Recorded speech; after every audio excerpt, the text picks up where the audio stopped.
And gentlemen and ladies and gents, got a lot of things going on, so in the midst time, got to stop my voice recognition for the moment. Give it a second. Also, we're going to be doing a little bit of music in the background, and I've listened to it, so I know that it ain't killing your ears. It's just killing you softly. We're going to do Roberta Flack in this mix as well. Ladies and gentlemen, this software right here, Brave Browser, I discovered it.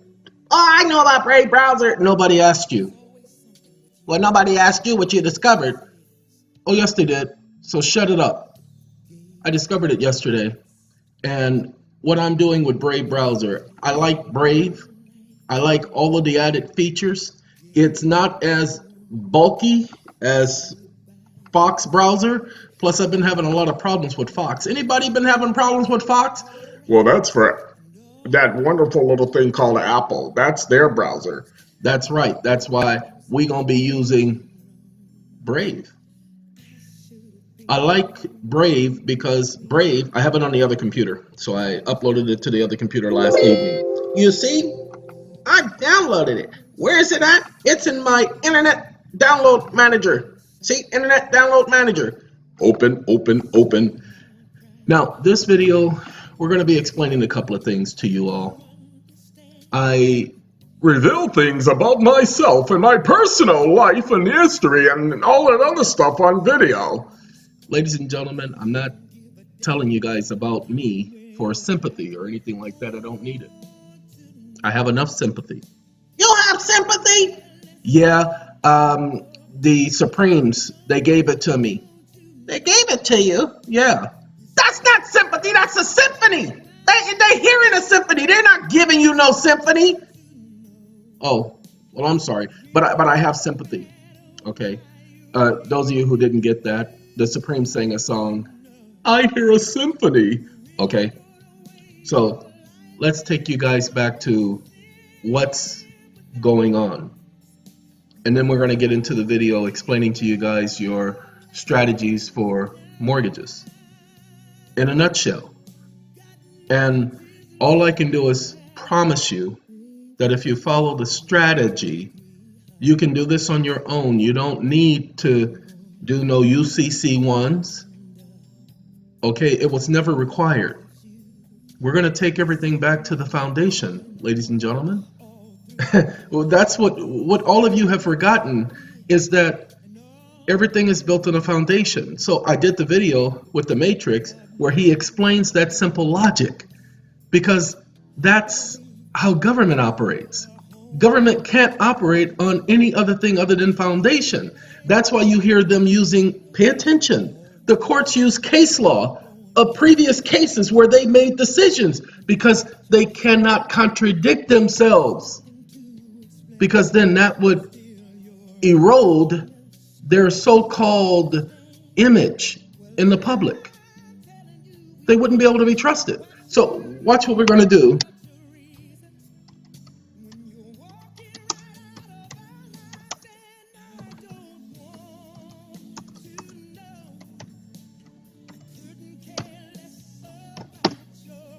I just simply put government must provide a remedy. Now, I don't care about no sovereign citizens and all that other stupid stuff. Pay attention. I just typed it in. Government must provide a remedy. That's what due process is all about, people. Okay? This is Cornell law. These words have their central promise in assurances that all levels of the American government must operate within the law, legality, and provide fair procedure. Due process. They must provide a remedy. They cannot provide a remedy for some people and not provide a remedy for other people. It's not possible. That's asking me if I want Brave like all of the web browsers do. Do I want them to be my default web browser? Oh, no. Okay, I'm ready. This is Brave. Welcome to Brave. And this lets me set up everything. I'm not going to do this now. I'm going to do this later.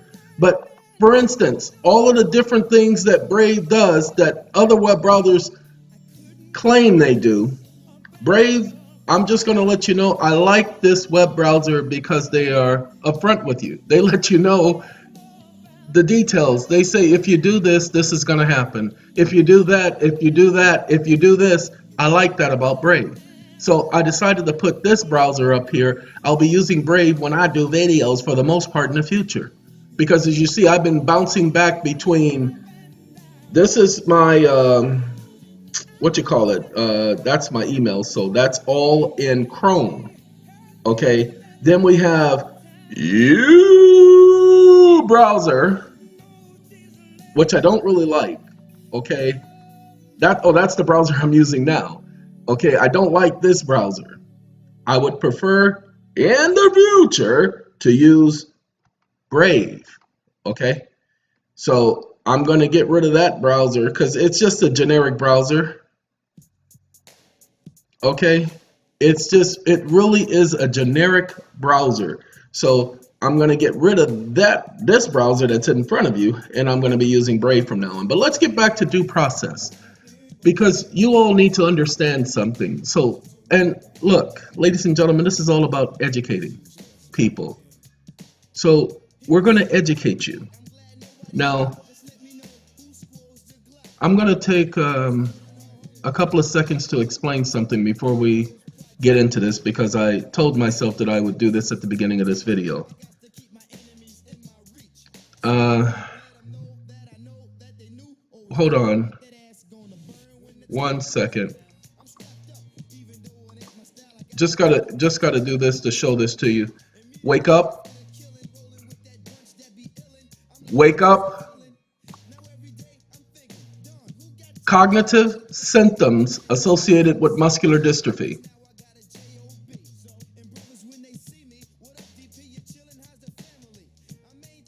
Question mark.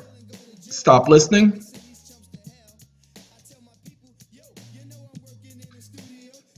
Ladies and gentlemen, if I wasn't using, and I want you all to pay attention to what I'm about to say, if I were not using the computer to talk to you and talk to the computer, the update that you get when you download the copy of Dragon Naturally Speaking, the update that comes with it, ladies and gentlemen, is pretty good because it works a whole lot better. I'm running into fewer and fewer and fewer mistakes. Okay? Now, what's happening, ladies and gentlemen, is that muscular dystrophy has with it cognitive issues when it deals with muscular dystrophy, because the brain is a muscle. One of those issues is I have two forms. That's impossible. You can't have two forms of muscular dystrophy. Ladies and gentlemen, I have two forms of muscular dystrophy. Duchenne. And you know what? The other one is so common that I just forgot while trying, and that's what happens. That is part of the side effect. Most people say, oh, I'm having a senior moment. Again, that's why the disease and the different signs are hard to diagnose, because it's so much associated with common things that everybody goes through every day. But see, what's happening is this is happening with me more and more. What happens? Well, let's go here for just a second, then we're going to go back to explaining our video. Again, no sympathy. I just need you guys to understand. See, I knew something was wrong with you. You're bipolar. By the way, when I do things like that, that is me, because I've always done things like that. That's because you always had bipolar disease. Your mama. Anyway, ladies and gentlemen, I'm explaining this so that you get it. Cognitive issues. While scientists are still figuring out the exact role of dopamine in the brain, not having dopamine seems to cause an increased risk of specific cognitive weakness and learning difficulties. This does not mean that all boys with Duchenne will have defects in these areas. You see, it doesn't deal with everyone, but it does happen. This was diagnosed See, development delays, and intellectual abilities. in this section doesn't mean that these things are associated with muscular dystrophy, but pay attention. This is me letting you know that that is a side effect. Because that is a prevalent side effect, as they say, it doesn't happen with everyone, but it is a prevalent side effect with me. And we've known about this since the diagnosis. 2013 was the diagnosis by a actual muscular dystrophy expert. While I was on vacation, they paid for an expert to come at my request and examine, because they were trying to do so many things and give me so much junk. No, I want an expert. I don't want no little regular ignorant doctor sitting up here making no little diagnosis. I don't give a what you think and what you say. I don't care what type of degree he got. I want an expert. So they sent an expert. Well, they actually sent me to an expert. The individual was extremely nice and pleasant, and we got to talk about everything. We got to talk about all the side effects. He was the one that said, no, he's an expert. It's impossible to have two forms of muscular dystrophy. Now see, he's an expert as to the side effects of muscular dystrophy. He wasn't an expert on muscular dystrophy itself, the diagnosing of muscular dystrophy. No, the top dietitian, no, not a dietitian, the top doctor in America who diagnoses muscular dystrophy actually works for the University of New Mexico. Well, actually, she was doing work for the University of New Mexico in 2012. So I didn't have to go far because I was in New Mexico in 2012. And they sent me to speak to this young lady. No, I'm sorry, I said 2012, 2008. Sorry, 2008, right after the original. She's the one who helped with the original diagnosis. I went to a doctor. I forgot the doctor's name, and I wish I didn't, because he was a very good man. I went to him for the first time. I told him everything I was going through and told him about the weakness and the tiredness and all of that stuff. And the doctor told me, he says, look, I have an idea. Just as I was getting ready to leave, he says, I'm going to do a blood test. He says, I think I know what the problem might be. And remember, no other doctor has discovered this, figured it out. And he runs the blood test. I come back. He tells me the results of the blood test. He says, I think that you might have muscular dystrophy. He says, I'm going to send you to a specialist. He sent me to her. She was she was an ignorant person, but nonetheless, she couldn't get around the biopsy. Okay. Dang it. I'm trying to think of the other. See, as you see, I put in cognitive, but let me go back. Sorry, I went the wrong. No, we don't want not cognitives. We want muscular dystrophy. We want the different forms. That's R. Kelly in the background, ladies and gentlemen. Okay? And he's singing, I wish. I wish I had not had that woman pee on me. A woman, that was a child. It doesn't matter. I wish she didn't do that. Okay. We're going to go to the 20 different forms of, this one is saying 30. Look, 30 is surprising to me because that's the first time I've seen 30 different forms of muscular dystrophy. It's not as uncommon as people think. As a matter of fact, a lot of people could have muscular dystrophy throughout their entire life and not even realize it's muscular dystrophy.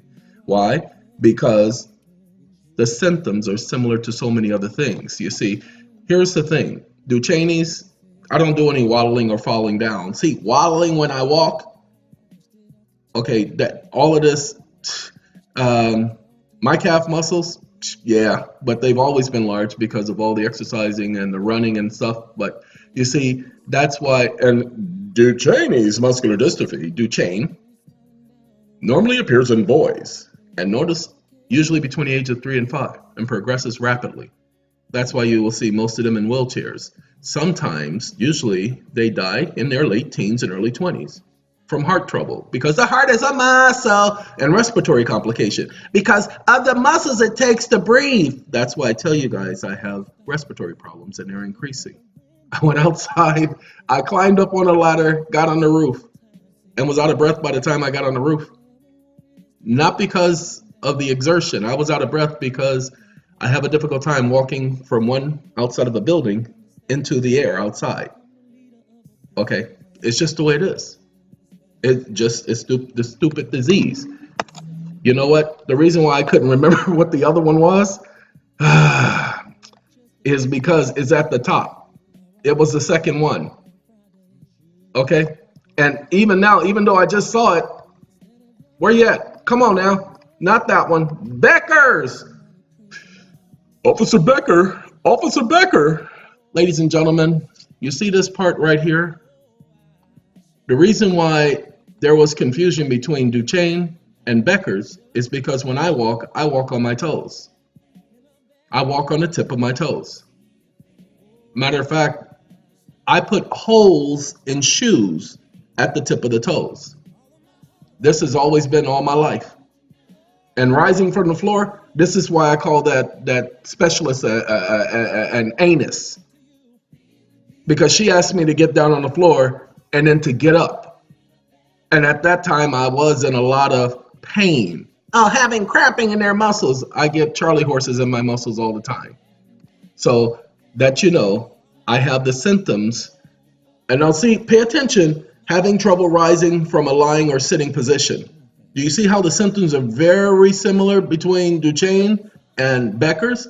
I have all of the symptoms of Duchenne, and these are not the only symptoms. These are just a brief description of Duchenne. So don't go by this site. But Becker's, I have all the symptoms of Becker's, have all the symptoms of Duchenne. Okay?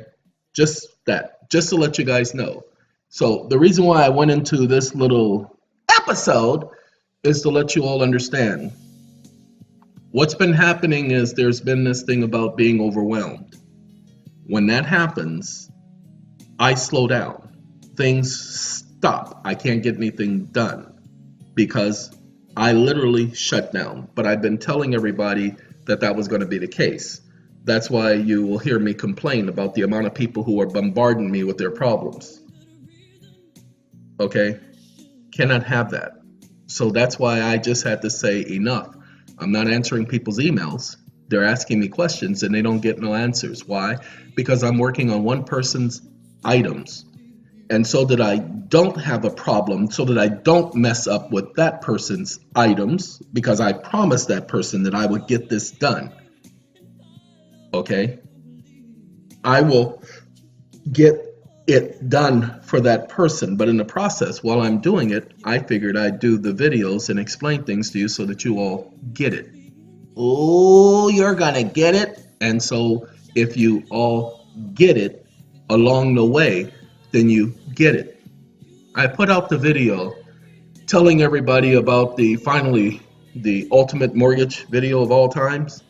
Ladies and gentlemen, let me say this again so that you get it, because I just said it on the other video I did the other day. I'll say it on this one so that you get it. When you sign your loan docs, listen to what I said, loan docs. The mortgage is included. Talk to any realtor. They'll tell you the mortgage is included. Ladies and gentlemen, what does the word included mean? Hello? What, y'all not talking? Wake up.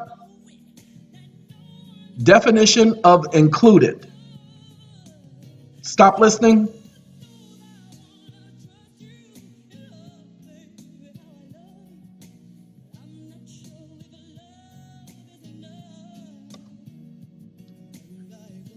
Included.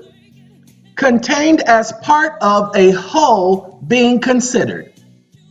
So it's a part, but the only problem is the mortgage is signed and the promissory note is signed. The promissory note is the loan docs. They've had us think that the promissory note, because they gave it the name promissory note. Just because they call it a promissory note, pay attention. It's not the same thing. Let me prove it to you. Listen to what I'm saying. The mortgage must follow the note. Wait, whoa, what the mortgage must follow the note? But I thought the mortgage was the promissory. Exactly. They've been telling us this the whole time, that they're not the same. That the mortgage must follow the note. People, the mortgage and the note are always separated. They were never the same. The mortgage followed the note until the day you signed it, and then they endorsed it because you gave them a blanket endorsement. And you gave them the power of attorney to trade your property on the market as a mortgage-backed security. When you gave them permission to trade your mortgage on the market as a mortgage-backed security, you allowed them to get a gains, but by allowing them to gain a benefit, a profit, a gain revenue, what were you supposed to get back? Have they paid you anything? Have they paid you any interest on a mortgage-backed security? Okay, watch this.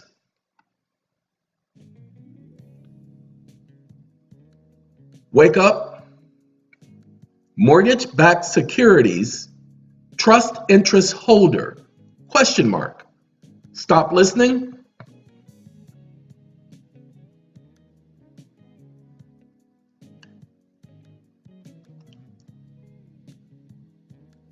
You see how I put two R's in trust? It does that from time to time when I use it this way, because I don't have the box where it prints in the box, the dialog box. I choose not to have the dialog box. This is faster for me. So I choose not to have the dialog box. Mortgage-backed securities. Now pay attention. Market rates and yields on mortgage securities. Mortgage security type. Types of operating entity. Securitization allows the entity that originates or holds the asset to fund those assets efficiently. Okay? I'm reading this one right here. Since cash flow generated by the security. Ladies and gentlemen, they are creating money, wealth, as a result of your mortgage-backed security. Now, you don't want the monies they receive. Let them have those monies. But those monies that you're receiving, our agreement is that you're supposed to put that towards the balance of the account. How? Look, wait. Where the interest and principal payments from the borrower home buyer passes through the mortgage-backed security holder, or it may be more complex, made up in a pool of other mortgage-backed securities. They want you to believe that your payments, when you pay, your interest is what's funding the mortgage-backed security. Now, we all know that that's a lie. It is not your payments that funds the mortgage-backed security. If your payments funded the mortgage-backed security, then all the securities would fail. Wait. I want you guys to understand this. Let's debunk this issue right here, because this is what Wells Fargo puts on their website. Distributing fees and other payments from the trust account acting as certificate transfer, blah, blah, blah. Let's debunk this junk that they're saying, okay? Interest rates and yields on mortgage securities, number 9. This is a PDF sent by Fidelity. Mortgage security types. 1. I don't think this is 11. I think this is 1.1. See how far the ones are apart from each other? It's just too much space there. See, look at the space between these. But let's just say this is 11. You can download it. Okay? Operating entity. Securitization allows the entity that operates or holds the asset to fund those efficiently, since the cash flow generated. But according to them, the cash flow is generated because of your payments in the mortgage-backed security. Ladies and gentlemen, that is a lie. Okay?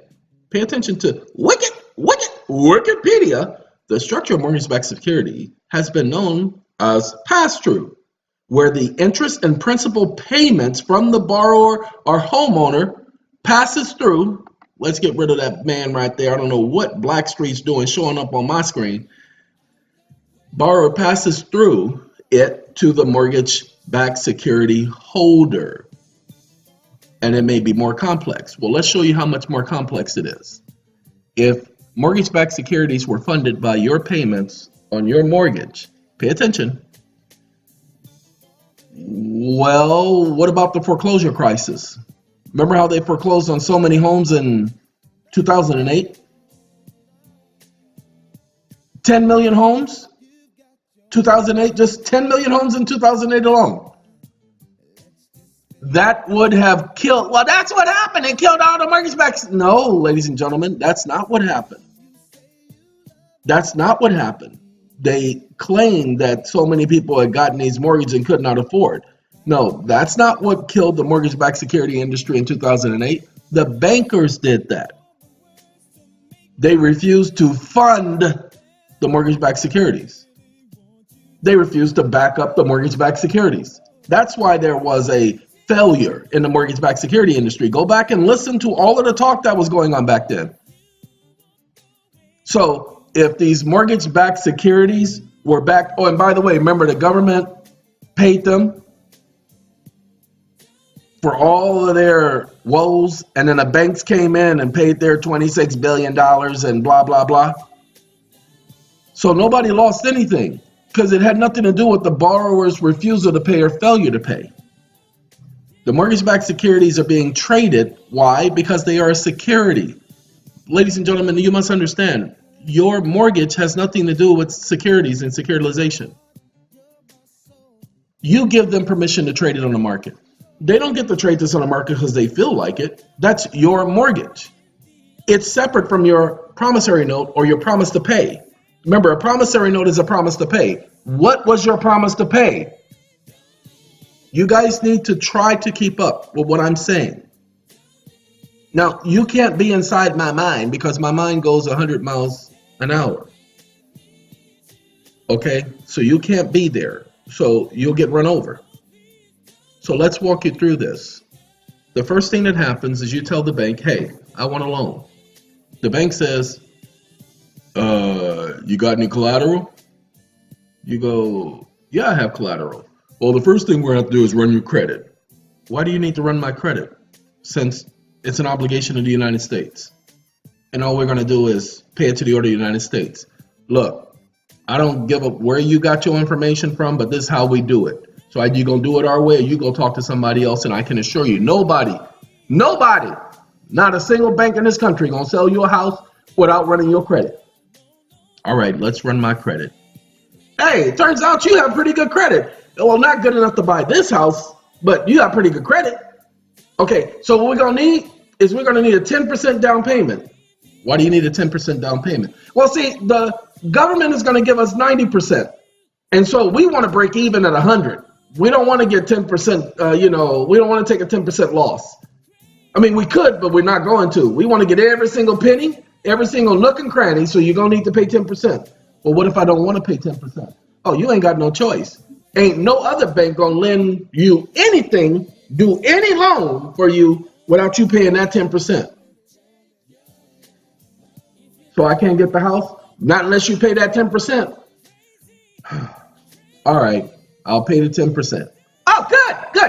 Okay, now we got some little documents that we got to complete. We're going to have to do an inspection of the property. But here's the thing. We're not giving you the money to do anything other than buy the house, okay? You mean I could use the money for something else if I wanted to? Yeah, well, you could, but see, we're only going to approve the loan if you promise to only use it for acquiring this house, the house that you chose. Well, you guys did give me a list of houses to choose from. Yeah, but you see, you chose this house, so since you chose this house, we're approving you for the loan for this house only. So you are going to use the money just to acquire this house. But the loan is not for the house, is it? No, the loan is a personal loan. It's classified as a personal loan. But we're only going to give it to you. Our underwriters are only going to give you the loan if you promise to only use it to buy this house. You mean I can't get the loan any other way? Not from us or anybody else. If we give you a loan this size, you're going to need to give us some assurances of what you're using it for. I mean, because you could use the money to go buy yourself an island or something. You could use it to go sit up there and buy yourself a cheaper house and pocket the rest, and then use part of what you pocket to pay off the balance And we can't have that. So wouldn't that be my choice? Am I not the one liable for the loan? Oh yeah, you're the one liable for the loan, but we structured it so where you will only do it the way we say. So either you want it for the home or not. Do you want it? Are you saying I got no other choice? You got choices. You got tons of choices. I tell you what, see, there's the door. See, you can choose to walk out that door right now. See, there's a cup and it's got some coffee there. You can choose to either hold that cup in your hand for the rest of your life or pour some coffee in it and then drink the coffee. And then you have more choices. You get to add sugar, cream, strawberry, caramel, whatever you want. Turn it into a floozy. I mean, turn it into one of them nice little drinks. Okay, I didn't mean to say floozy. That's my wife. Are you calling your wife a floozy? What are you talking about? That ain't got nothing to do with this conversation. So, yes, if you want the loan, you're approved for the loan only if you use it for this home. All right, I choose it for that home. Hey, welcome back. Okay, we got our loan docs. Everything's been approved. We called you and we told you everything. We've already gotten your down payment. Thank you for the down payment. That's showing that you are agreeing to this deal. Now we need you to sign some papers. Now here are the loan docs. I need you to sign a loan doc. See, that's your promise to pay us back. That's your loan docs. That's where your interest rates and the dividends and all that stuff is included. That's called the loan docs. Now that's actually the promissory note, but we don't tell anybody that's the promissory note. We don't even call it the promissory note, but that's your receipt. Okay, the loan docs, when you sign that, that's your receipt. You're going to get a copy of that, okay?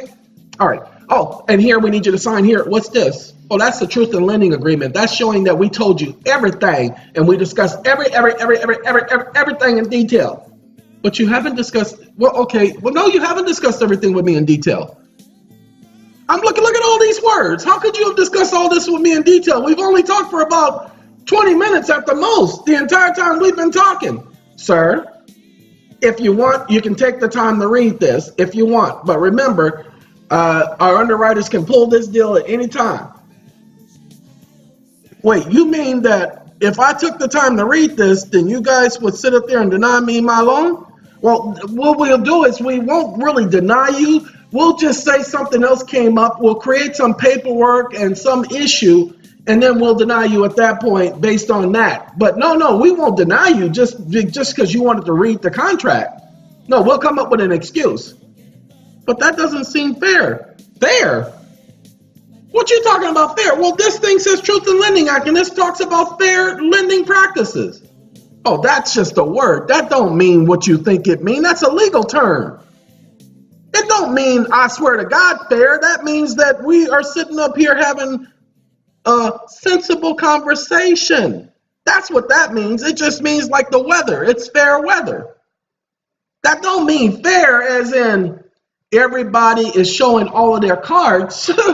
Man, if it was that way, we wouldn't be able to accomplish anything. We'd never be able to use any of this paperwork to do a loan, because then we'd have to tell you what's really going on, and that would be foolish on our part, wouldn't it? We couldn't make the dividends and the hypothecation of your note. So, fair, not fair. So, you want to sign this? Okay, go ahead and sign that. Okay, now you got to sign here. What's that? Sign here again. What's that? Sign here again. What's that? Sign here again. Okay, now sign here. Okay, 35 documents later. Okay, sign here. Okay, 185,000 documents later. Okay, now sign here. Whew, ran out of 15 pens. It took 15 pens to sign all these contracts. That's a lot of ink. But look, we had to go into another room because the papers are piled up all the way in a room. Yeah, it's just like that with getting a loan for a home. But it's just a loan. I'm not getting a loan for a home. I know, okay, the fact is you're not getting a loan for a home. We're giving you the loan, and you're going to use the monies to get the home. So technically, it's not actually a loan for a home, but we call it a home loan. Okay? Okay, so you just got to understand, that's just what we call it. That is so that people can get the wrong idea and they have the wrong concept in their heads for eternity. So you call it a loan doc, but it's not a loan doc. Well, no, it is a loan doc because you're getting a loan, but it's not a home loan doc. It's just a loan doc. See, if it was a home loan doc, we'd have to say your home loan doc. No, these are your loan docs. That's why we call it just loan docs. You understand now? Yeah.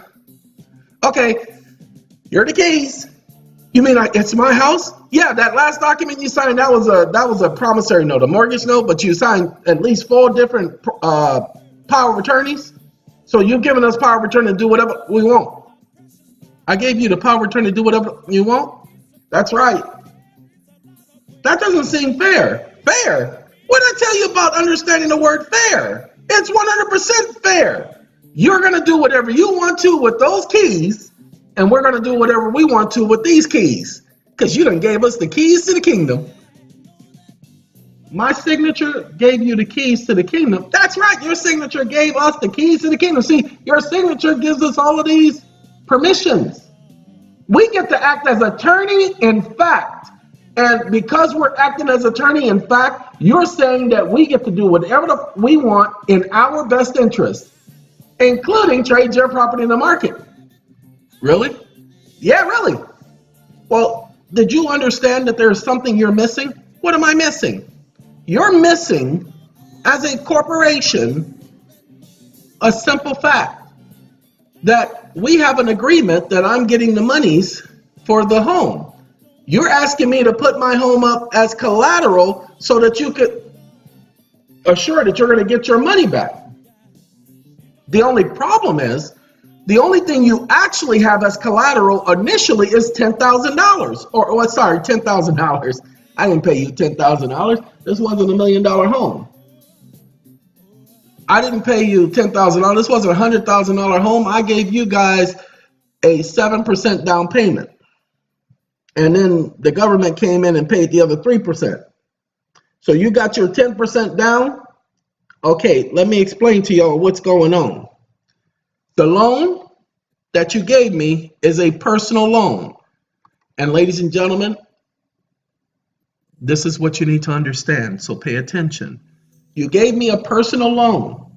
When I signed the loan docs, that's my receipt and my promise to pay. That's your proof that you gave a loan. But then I also signed a mortgage. The mortgage I signed allows you to trade it on the market. See, the mortgage is separate from the loan docs, separate from the home documentation. It's a separate agreement. That allows you to trade it on the market, but you got to understand the mortgage agreement is a contract. The loan docs is a separate contract. The power of attorney is a separate contract. The truth in lending statement is a separate contract. The HUD form is a separate contract. These are all contracts. Every time I sign my name, I'm signing a contract. Somebody gave me a text earlier today, said they got a ticket last night for no insurance and expired registration. And they asked me, what could they do? So I simply told them, you're going to have to write void on that contract. Tell them, refused for cause, returned for cause. And send it to the judge. Send it to the prosecutor. Whoever the state attorney is, or the city attorney, county attorney, whoever it is, and send one to the police department. But definitely write void on it. I've already told people, you get a ticket and you sign it, you definitely want to put void as part of your signature. Because that's a contract, ladies and gentlemen. Notice it says that you promise to appear. You're promising something. That's a contract. A promissory note is a contract. You're not understanding. Every time you sign your signature to a document, even if you were leaving a checking counter at the supermarket, you use a credit card and you sign that little pad. That's a contract. You're not getting it. When you signed your loan docs, you were signing contract after contract after contract after contract. If you've ever gotten a car loan before, just go back and think how many times you had to sign for the car loan. Now remember, you didn't buy the car, you got the loan to get the car. It's the same process, people. But when you did the car loan process, you gave them power of attorney. In fact, go back and look at your documents. If you're leasing a car, you gave them power of attorney. In fact, that means you gave them the ability to do whatever they want. What's your document? Now, I need you guys to understand, we're going to explain your remedy in a moment. We just need to make sure you get the understanding as to what's going on. This has nothing to do with remix. You don't care about any of that. Let them securitize your loan. This is a word they created. This is not a dictionary word. Let's prove it to you.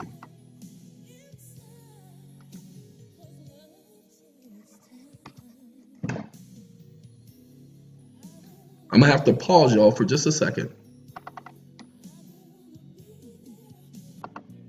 Okay, ladies and gentlemen, securitization. Securitization. It's the proper pronunciation. This is a word they created. Waiting for the size to increase. Come on. Ladies and gentlemen, this is the stylistics, and they bet you by golly wow. Okay. Securitization is the financial practice of pooling various types of collateral debt, such as residential mortgages. Remember, it's a debt instrument, ladies and gentlemen, not a dead instrument, but a debt instrument. Debt instrument? What you mean by debt instrument? Well, hold on. I'm going to show y'all what I mean by debt instrument. Uh-oh, it's not here. It's not here. We're looking for a particular phone. It's not here. I got to go to a different browser to pull that up. So let's see. Hey, write your name across the sky. Anything you want. Okay. I can't find it. I know it's up here. It's on one of my browsers. See, that's the reason why I'm going to take all of these, transfer them to the new browser, and I'll be using that browser only, which is Brave browser from now on. Ladies and gentlemen, what I was going to show you is the 1212 form. The IRS publication 1212, well, that form specifically says that it is a debt instrument. So your mortgage is a debt instrument because there's various types of collateral debt. Okay? Understand, collateral debt. It even deals with credit card obligation, auto loans. Do you understand? Such as residential. They securitize all of your debt instruments. Okay? Selling their related cash flow to third-party investors. Ladies and gentlemen, they're making a profit off of your mortgage. They don't have the right to do that. Listen to what I just said. They're making a profit off of their mortgage. No, that's not what was said. They're making a profit off of your mortgage. They're not allowed to. You see, the law says that there is this thing called fairness, but not the fairness that we just talked about, where they do whatever they want to and say it's fair. No, the fairness that we're talking about is, pay attention so that you get it, give and take, value and consideration. You see, the loan doc says that you promise to pay. The mortgage agreement is you're agreeing with them to something. But here's what you don't get. It's a man's world. Anyway, what you don't get is your agreement was you promised to pay them back. When you signed a mortgage, there was nothing in your signing that mortgage that says that they were the only ones to benefit from the signing of that agreement. That's a separate agreement, and they're the only ones benefiting. What you're going to say is, oh no, my intentions were for them to use the profits to pay off or to put towards the debt because they are collateralizing the debt. And by doing so, if they're going to benefit from that, I am also due interest as I am the trust interest holder. Okay? Contractual debt. One where the contract upon which the obligation arises is neither ascertained by matter of record nor yet by deed or special instrument, but by mere oral evidence and most simple of any, or by notes unsealed, which are capable of a mere easy proof, okay, and therefore only better than a verbal promise. Simple contract, that's just basically a person making a simple contract. But we say contractual debt. Definition of debt. A debt contract is an agreement which you agree to repay funds to a lender. For example, a mortgage transaction. You see this right here? This is using the junk that everybody has been told for years. Your debt contract is the promissory note. It is not the mortgage. We keep calling the mortgage the promissory note when the actual promissory note is because we kept asking, where's the proof I got paid? That's the loan docs you signed. The loan docs you signed is the proof they gave you the loan. Okay? Sorry, but that's just the facts. I would like to tell you, well, no, you have to have them bring in actual proof. No, when you signed the loan docs, you're agreeing that you received the funds. Okay, just that simple. But here's the thing. The mortgage is a separate document. That has nothing to do with the loan docs. The mortgage is not your promise to pay. The loan docs is your promise to pay. Go back and look at your loan docs and look how you promised to pay those funds. So what's the mortgage? That's you agreeing to allow that property to be traded on the market. Go back and think. Look at it. Before they started trading mortgages on the market, then all that paperwork wasn't there. That paperwork has come up as a result of the changing mortgage market and trading it and the servicing and pool agreements. Just go back. Go back and look at the old mortgage contracts. Notice how they didn't have all that junk in it. It was a simple contract between you and a bank. Go back and read Perry versus US. That's one case you can hold on to, y'all. Okay, so let's get back to what's going on and the reason for this video initially. We're going to get rid of this mortgage-backed securities because we don't really care about mortgage-backed securities. What we care about is government obligation towards its citizens.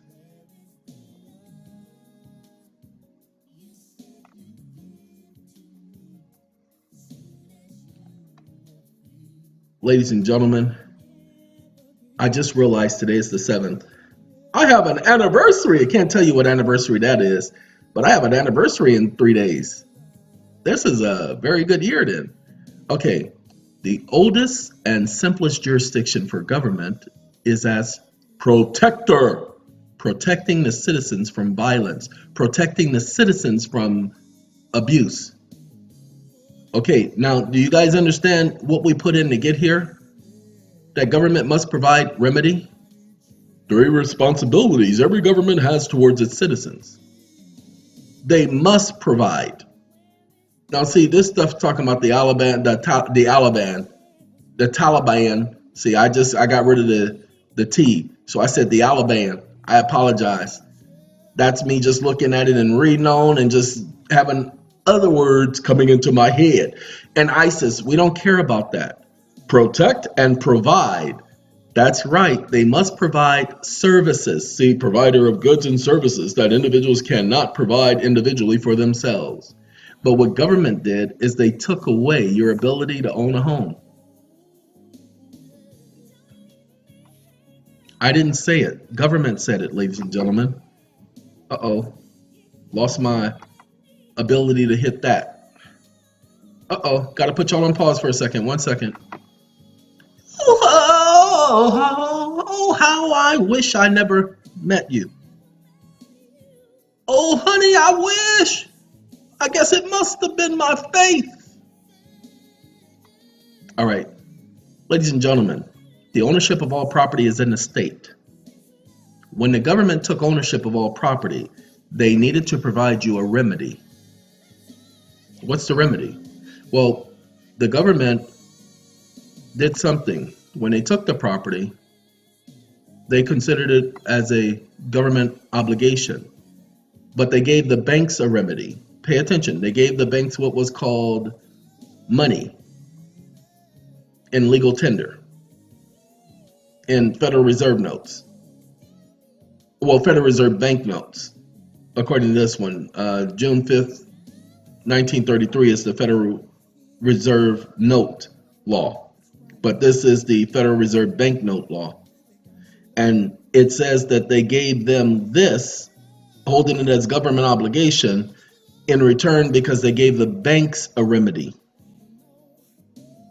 They gave them that junk, which is legal script, that was only supposed to be utilized by the bank.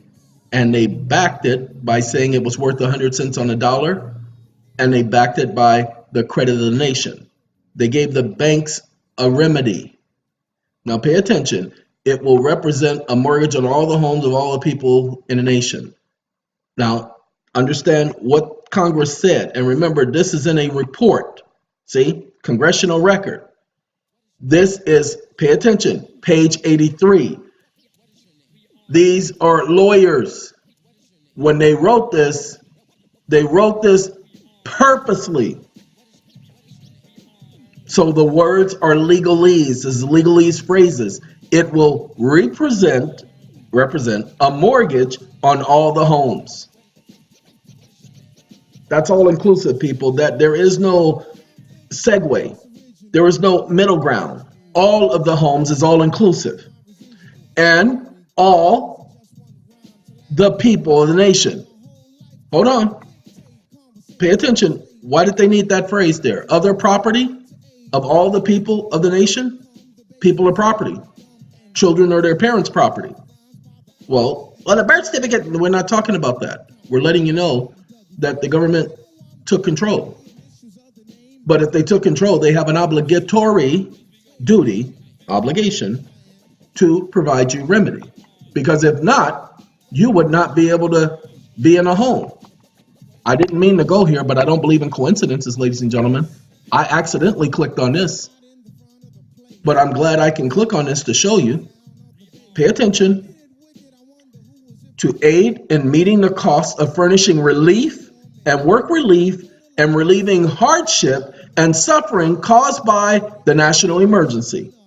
Unemployment in the form of money, services, material, and commodities to provide for the necessity of life of persons in need as a result of the present emergency.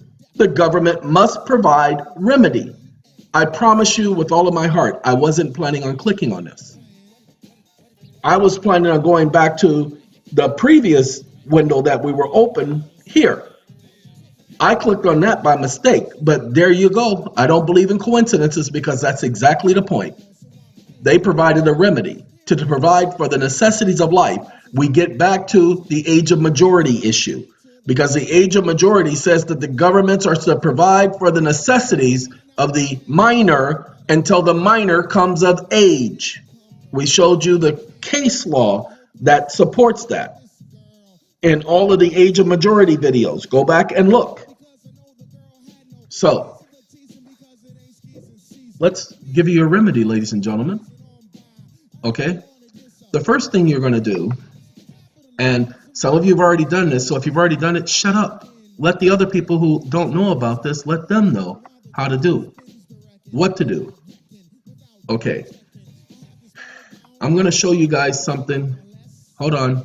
Because many of you need to do your research, but many of you are following the example that's set here.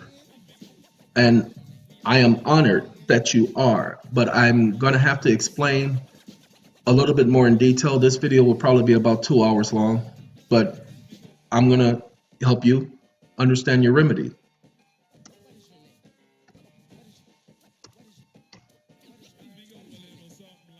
The first thing you're going to do is you're going to go to the Consumer Financial Protection Bureau website. They're at consumerfinance.gov. You're going to fill out a complaint. Now, hold on. We'll tell you what you're going to put in your complaint later. Just want you to know that's the first thing you're going to do. Okay? Then after you go to the Consumer Financial Protection Bureau, then you're going to go to the OCC.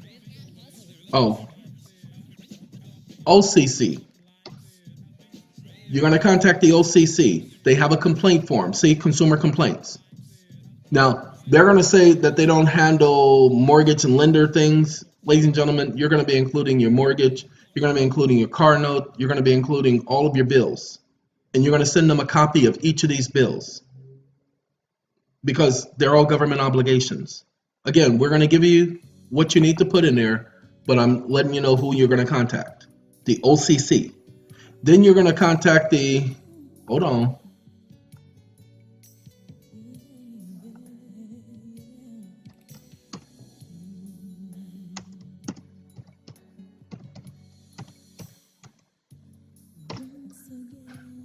See, SEC complaint form.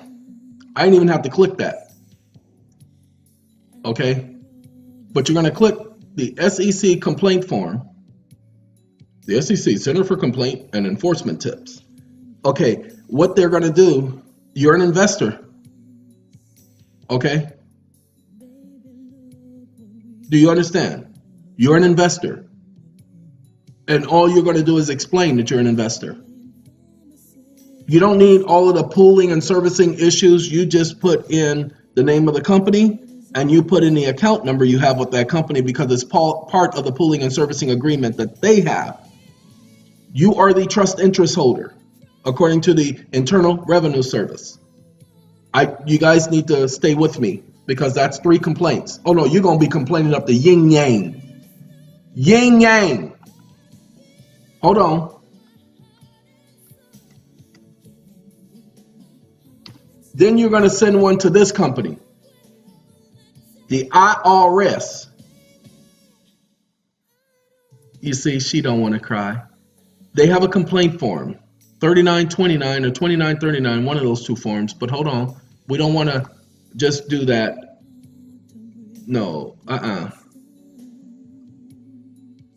See, they have their customer complaints, procedures.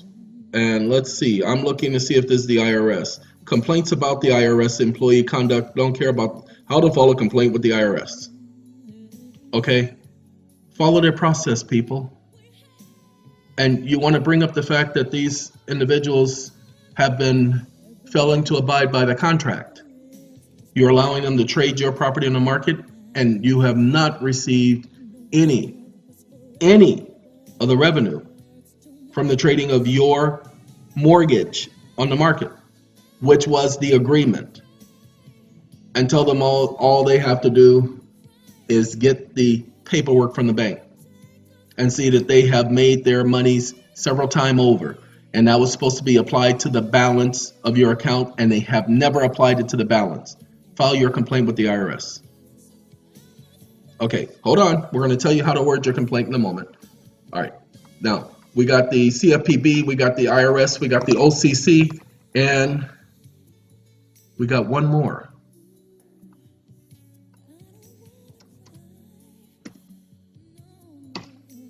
The Federal Trade Commission, ladies and gentlemen. They're trading your property on the market. Ladies and gentlemen, you need to file a complaint with each of these agencies. Now, here's the thing. I know you don't want to fill out the same complaint form. Oh, you got one more complaint form that you need to fill out. Okay, and that's what the U.S. Treasury, I believe the form is called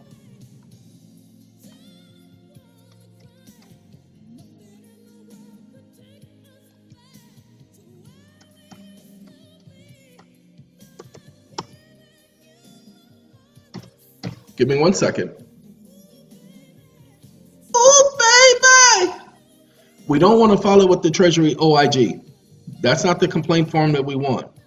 And give me a second. Oh, this Treasury Direct.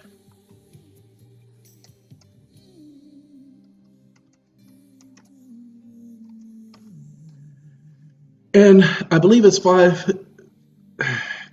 I believe, you know what? I believe I'm wrong, and I've been messing this up. And so I'll put you guys on pause in a second. I believe I can fly. I have to put you guys on pause. So it's not a complaint form. So let's get rid of that. It's not a complaint form. I have the form on my computer and I'll pull it up in a second. I know. Oh no, I said that. Nobody asked you. I promise you I didn't ask you. Okay, those of you who think you know everything, I didn't ask you. Okay, so I do believe that I was right when I said 1522. Duh. See how I transposed the numbers? Oh, you got dyslexia? No, I got your mamia. All right, ladies and gentlemen, you're going to fill out this form. Now, as far as all of the complaint forms, let me tell you what you're going to do because this is what I'm going to do. Give me a second. I have to sanitize a document because it has personal information on it, so I'm going to have to put y'all on pause. Like birds in a tree, ladies and gentlemen, I'm going to let you know. Okay, ladies and gentlemen, we got a couple of documentes that we're going to put in front of you. Give you a warning. Many of you have heard the suggestion of doing, sorry, I got to turn off the voice recognition again. Stop listening. Stop listening. Okay. You've heard me mention about doing your own notice of assignment. There are a couple of things that need to be done first before you do the notice of assignment. I'm going to show you a couple of letters that you're going to have to send out because you have to create an administrative record. Remember, this is all administrative. The whole process is administrative. As you learned yesterday, by understanding about a non-taxpayer and a taxpayer, it's an administrative system. Okay, because we're under the executive branch as a result of, let's pay attention because again, a lot of people didn't pay attention. Not this part of it. Okay. Oh, by the way, it's been at least 2 hours since I put you guys on pause. I went and ate breakfast and took care of a couple of little minor things. And so while I was taking care of those minor things, I decided to come back and explain it. That way I'll be a little bit more fresh-minded. Is that even such a term? Don't know. Well, then why did you say it? Because I can say whatever I want. You ain't got to get all tissy with me. Tissy? That's not even a word. Tissy is a word.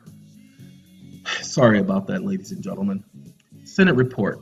Since March 9, 1933, the United States has been in an executive-run system. Not really executive, but the Department of Defense is an agency of the United States government. Because the Department of Defense is an agency, the president, when he enacted those proclamations, these proclamations gave forth the 470 provisions of federal law. Those federal laws all deal directly with the military. Why? Because this was an enactment of the Trading with the Enemies Act, which is highlighted in 12 U.S.C. 95 A and B. Okay? That's the Trading with the Enemies Act. That is a military act. The president enacted the proclamations under his capacity as commander-in-chief. Okay? In his capacity as commander-in-chief, that made it administrative. So all these 470 provisions are administrative laws. Go back and look at when the Administrative Procedures Act was enacted. You'll see that the Administrative Procedures Act directly associates with these 470 provisions. Okay, so it's an administrative or executive run country. Why? Because these hundreds of statutes delegate, yes, someone delegated to the president extraordinary powers that is supposed to be exercised by Congress. And these delegations, unlawful though they were, affect the lives of every American. See, lives of American citizens. This is what Congress said. Didn't say United States citizens, they said American citizens. This is Congress writing this. These vast range of powers taken together confer enough authority to rule this country. So the country is being ruled by the March 9, 1933 Act. Just so you know. So all the courts are administrative. Everything is administrative. So when you're dealing with an administrative venue, you must understand you're dealing with administrative venue. You must follow procedure. Remember, there's always a procedure for everything they do. Understand this. Who's this? This is confunction. This is love's train. If you find that special lover, love gives you time to uncover. That's the way it goes on love's train every day. Okay, anyway, ladies and gentlemen, confunction. I decided to add that to my music list the other day. Assignment of deed of trust. We don't want to do an assignment first. Okay?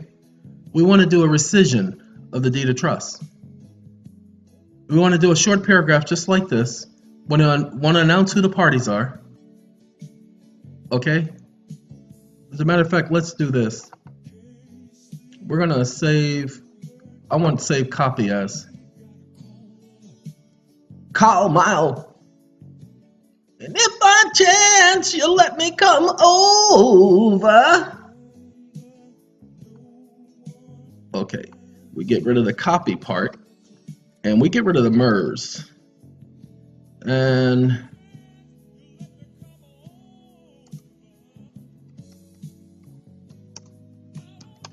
I'm going to call it rescission and deed assignment. Okay? So we're going to call it a rescission and deed assignment. We're going to do our rescission and our deed assignment. But what we're going to do, see, this says PDF. I don't want PDF. You don't want a PDF? Oh, you know what? I don't want to give it another name. I got to click this one because that's where you change names. Uh-oh, it won't let me do PDF. So let's copy this. Copy. And let's get rid of this because I hit save copy as and I should have just hit save as. Come on now. All right. Now it'll let me do doc. Okay. Yes, I know many people when they get software like this, they won't know things like that. Okay, but I've had so much time to practice and play. Where is it at? Oh, it didn't do it. I guess the document is so short. Okay, because all it has is a notary section. This is what we're going to be filing on the record. We're going to be doing our rescission. Why? Because we're going to be doing it in the government code. The same thing that allows an assignment. Now remember, they normally say an assignment is for the holder in due course. We're going to be going over this document in a second. In a second. Y'all just hold on. We have several documents to go over to educate y'all. And let's open this document. Come on now. Come on now. Where's my document at? Where is it at? This is not the folder. I think this is the folder. It may not be the folder. It may not be the folder. Y'all hear that? That's my phone. I got to take this. So ladies and gentlemen, I pulled up the rescission of the deed of trust. Let's get back to our confunction. I took a call from someone. It's regarding a process that we're doing. And so that was me handling that. The reason why I pulled up this form. Now see, the only problem we're going to have, you see these lines here? You see that box right there? That's the problem we're going to have because that's how it put it on this page. So guess what we're going to do? Watch this. We're going to take this information, not the box. We just want the information, the words. And I'm going to take, I lifted up on the cursor too soon. And I'm going to copy. Okay, now, I want you to pay attention. See, all the rest of this stuff I can add later. But what we're going to do, see that says page 2 of 2? Let's bring that back. And you see how that says 2007? Of course, we're going to give it our own date. Let's put that there. Every day now. Now, you see, this is what we want. This section right here. Now, I want to keep that. What I want to do, now you're going to see, just pay attention, pay some attention. Let's do this.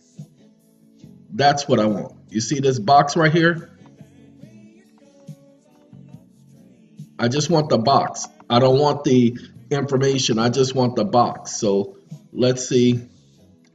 I don't want to get rid of all of that, but let's see. If I have to, I will.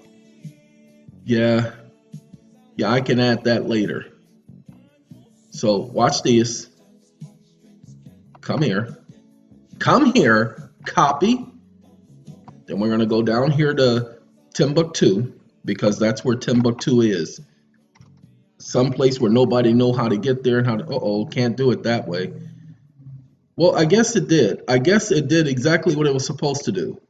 Because what I did is I selected everything. And this is the part that I was going to select next. So let's see if it copied this because this is what I needed next. So ladies and gentlemen, this is Drew Hill.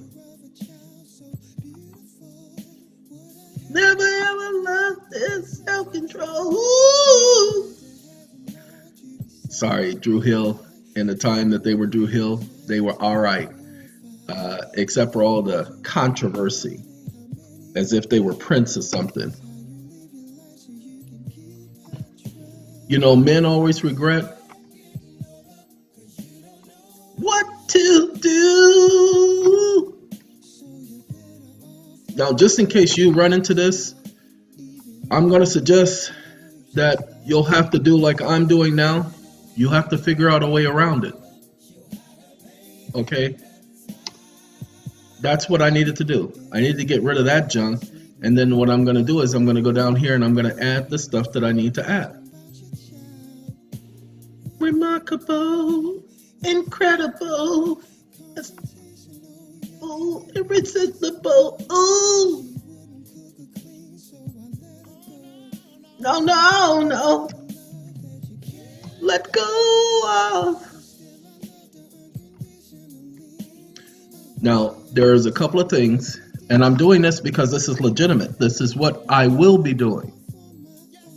Yes, I would. Ooh. Okay. Now, again.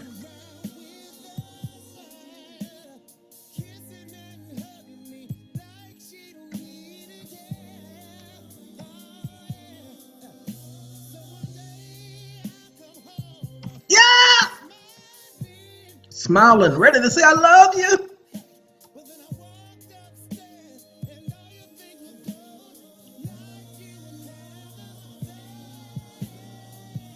What I have to do is, you see, just putting this in, it won't fit. So there was something that I was supposed to do and I didn't do. So watch this. I got no choice. Oh.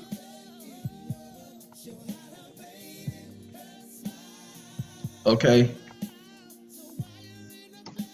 What I'm doing is I'm creating my own document, ladies and gentlemen.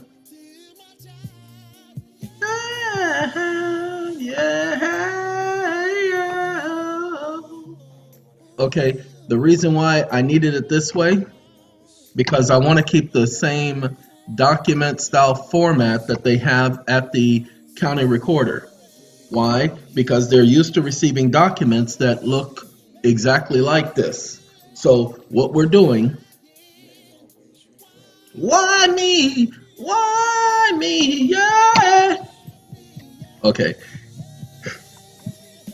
What we're going to do is we're going to just make sure that this whole line, no, don't want to do that. Don't want to have the colon underline. I just want to have the underline, everything from that section on, so that when I type in my special number right here, I'll be 01-W 009871123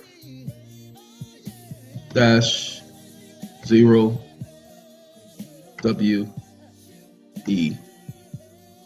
Wait. WE.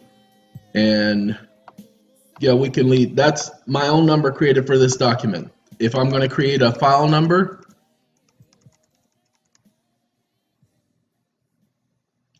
EeoN document, EeoN management number. And that's the number I create for my document, because it has to have a number associated with it. Ladies and gentlemen,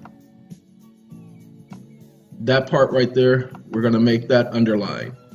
And this part right here, we're going to make this underline. So as I type, it'll be underlined. And then this area right here,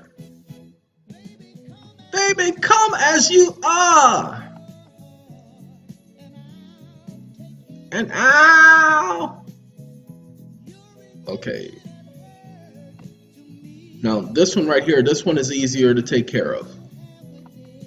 See, it's a wonderful thing that a person like me will sit up here and take the time to do this. Because the other people who create documents, who think they're creating documents, well, they haven't been in the practice of creating documents. Sorry, I worked for an agency that was called the Army Corps of Engineers. And the Army Corps of Engineers is the agency that basically taught me how to do what I do when it comes to documents, government procurement, and all of that stuff. See, that's what I was responsible for. Procurement of government junk at the so-called wonderful, and I'll say it again, wonderful. Do you see this? We're not going to use any of this. You see what a book number and all of that stuff?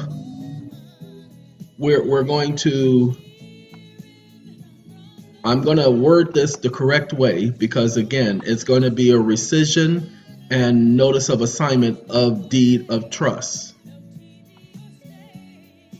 Okay? Now, this right here, we will take care of when and if the time makes it necessary.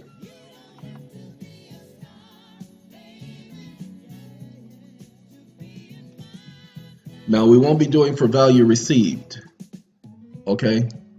But you see, an assignment should not be talking about for value received. So why is value associated? Wake up. Rescission of deed of trust.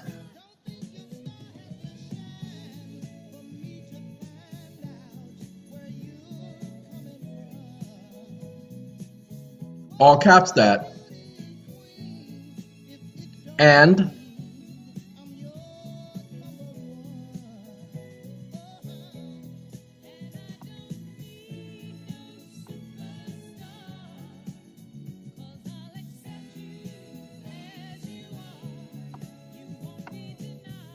stop listening.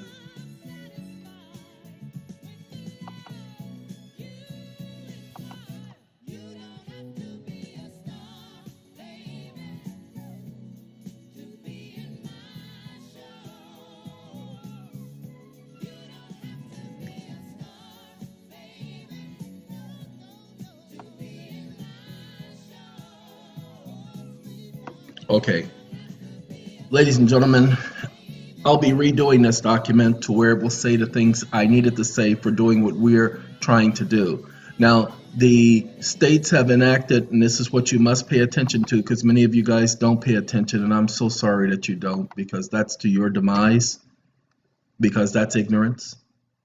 When we say do your own research and homework, many of you don't do that. You claim you do. You may go over a couple of articles written by someone else, but those articles written by someone else, you've never checked to confirm the information. I have people who will challenge what I say. When I say stuff, when I add stuff, when I put stuff down on video, I have people who will challenge me, telling me that I'm incorrect, because what they're doing is they're going off of what someone else said. But according to the way I do things, if you notice, I provide you proof of what I'm doing. So let's talk about what you'll need to do in order to get your documents taken care of. Hey, look at the little Blackstreet girl and Blackstreet boy and Blackstreet building and Blackstreet boys, men's singing Blackstreets. Before I let you go, let me say, give a good night, baby. Okay, let's go to the first document so you guys will know what's going on. I've sanitized them, got rid of the information that you don't need to know.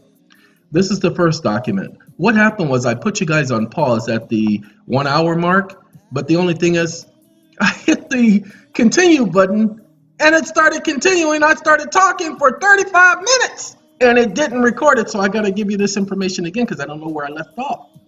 So, ladies and gentlemen, the EeoN Foundation, a legitimate foundation. Notification. You put the name of the company, you put who it's from. You want to do it from an LLC. So that's going to be the EeoN Foundation. Okay? Then you're going to put the mortgage or account number you're referring to.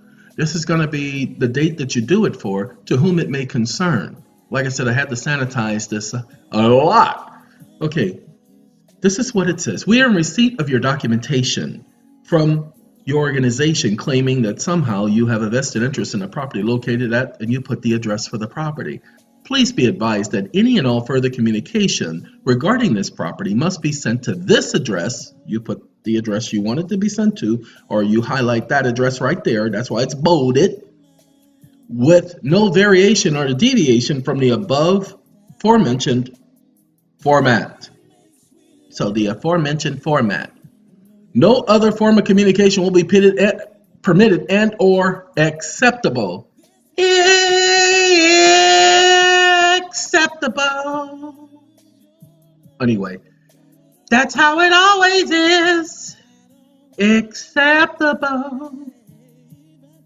Anyway, sorry, playing on the word inseparable with acceptable. There appears to be some discrepancy. You have placed a claim that you have somehow acquired the note for this particular property and or are an agent of a party retaining the rights to enforce the alleged note. A note that was fully discharged to the United States Treasury Department some time ago.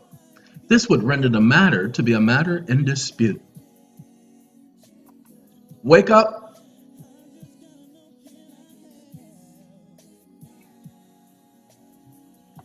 At controversy, stop listening.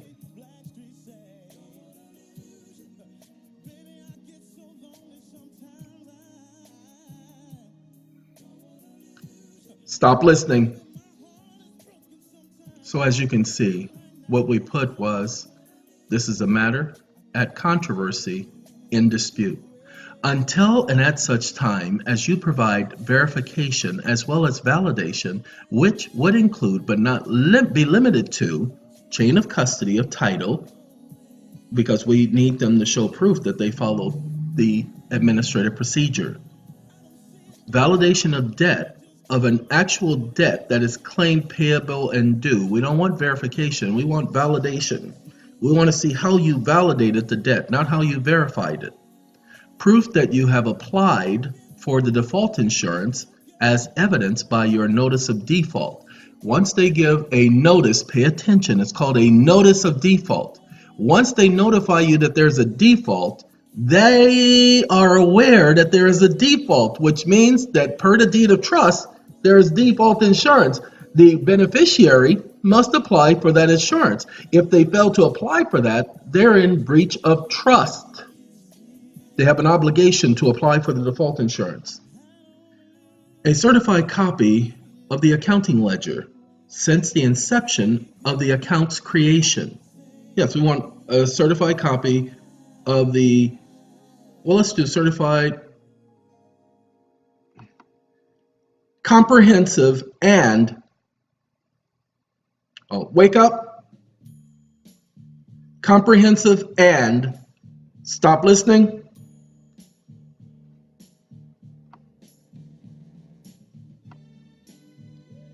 So we want a comprehensive and certified copy of the accounting ledger since the inception of the account's creation. So we're going to get rid of since the inception.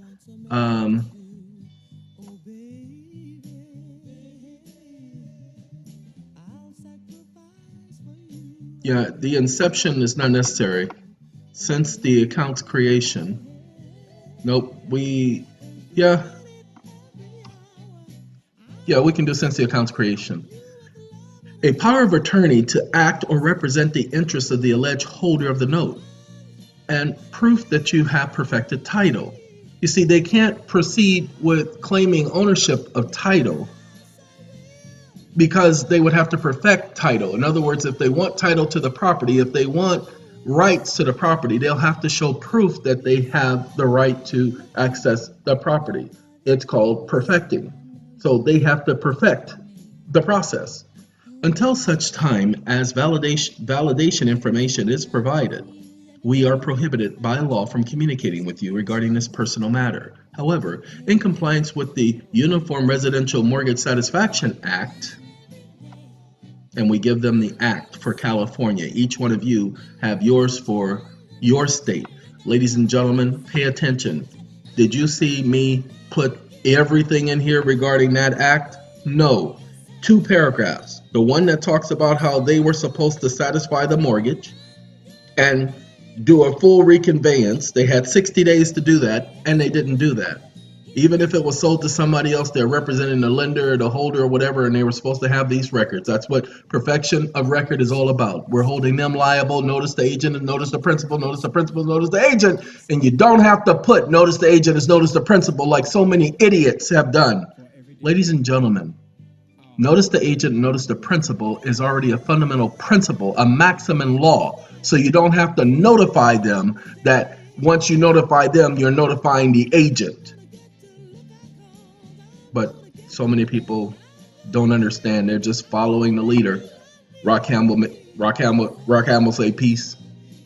Anyway, if you didn't get that, Rakim rapper sang a song called Follow the Leader. Rakim will say peace.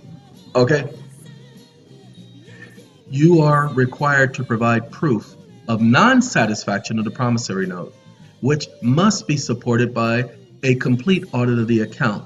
Our records show that the loan falls under the category of the Act of March 9, 1933 and May 12, 1933 and the Federal Housing Act of 1934. And because it was traded on the market, the Securities Act of 1934, and as such, we are completely within our rights to have you prove your claim. This is Ray Charles, ladies and gentlemen. Oh! That's my boy, y'all. Ray Charles singing, you see, none of us are free if one of us is chained. All right. We appreciate your attention to this matter and advise you that you are to communicate only as directed to, and you put the name of the LLC and the person who is their contact person. If you don't have anybody to be their contact person, you will put your nickname, your middle name, and last name. So if you have a middle name, then you will put the middle name, last name. Now what's gonna happen is they're gonna start AKAing you. Okay? They're gonna AKA you. You cannot use an LLC for which you have your name directly associated with it and have them contact you. Okay, it will end up being a conflict and they will make a fool out of you. So you don't want to do that. All right.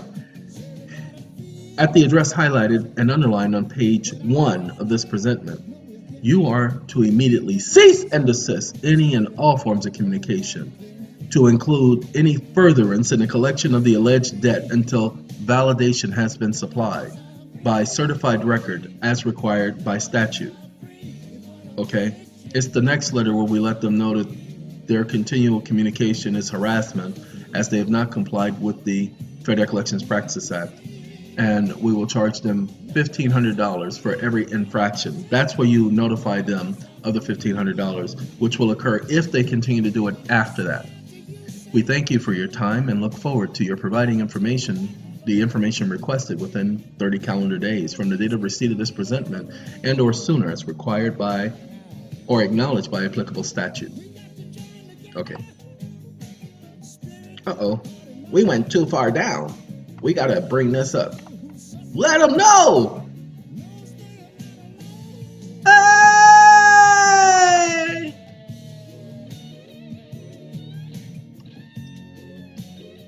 None of us are free, y'all. As long as one of us is chained. Now, I have to... Yeah, let's do this right here. Let's do... Make you...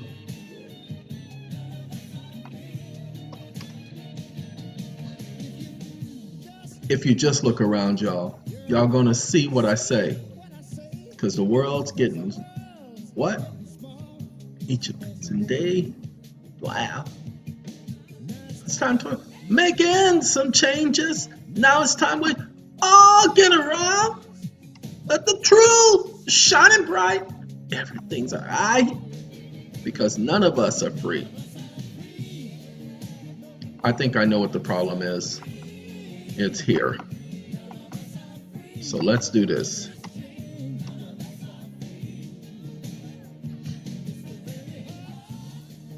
On humanity, Yeah, that's the problem. So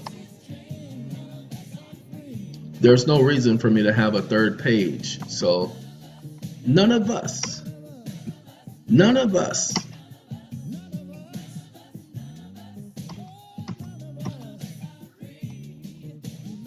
Okay, now, none of us, I can bring this back the way it is because I did it from the other one, from the website. So as you can see, everything fits on the page. We're back to where we should be. Okay, got it? Good. And we'll save as later. So that one's done. Now let's go to the next one because there's more than one letter you're going to be sending out. Now what we did is on behalf of estates, y'all. I'm doing it on behalf of the estate of the party borrower. You will do it the same way, okay? United States Department of the Treasury. Now this particular document, this is the one you're sending to the Treasury. Ladies and gentlemen, what I want you to understand, you need to understand, you got to understand. You're not going to include all of this. All of this stuff that I put on here is not necessary. This is too much, okay? So I will be later taking this stuff out. So that's why we're not going to cover everything. I'll have to edit this. Casey, JoJo, what up? What y'all worried about? All your life? Man, y'all ain't had no bad lives, just drinking and drugs. Casey and JoJo, a lot of drugs. A lot of drugs. But they both be religious. Anyway, discharge of government obligations. This first paragraph I definitely will be keeping. And the second paragraph, it says you are the designated organization with whom government obligations are to be received and redeemed during this serious banking emergency national holiday. Okay? It is a banking holiday. It is a banking emergency. It's a national holiday. It's a national emergency. It's a serious emergency, i.e., the emergency banking. Most people don't get it, ladies and gentlemen. If you have a banking emergency, then that means you are saying that you are bankrupt. That's what the United States declared in 1933 with the March 9, 1933 Act. They declared a national banking emergency. If you have a banking emergency, that means you don't have enough money. Just that simple. You can't cover all your debts. It's called insolvency. You declare bankruptcy, that puts a stay on all debt collection activities. So the United States, declaring it a serious national emergency, they said it was called the Emergency Banking Relief Act. You receive banking relief from bankruptcy court, do you not? Do they not issue you a discharge to relieve you of the debt? It says, see the Act of March 9, 1933, the Act of May 12, 1933, and the Presidential Proclamations 2038, 2039, 2040, and related statutes, those 470, probably 700 and something now, because it was 470 back in 1973. The associated debt instruments, and you're going to attach them, are recognizable government obligations, and we're going to highlight government obligations. Like I said, I haven't completed this yet. I'm working on it now. As defined by statute, and the United States Supreme Court has held the fact that government's reputation of the repudiation, of the gold clause of the bond is unconstitutional does not entitle the plaintiff to recover more than the loss that he actually suffered, and which he may actually be rightfully compensated. So, ladies and gentlemen,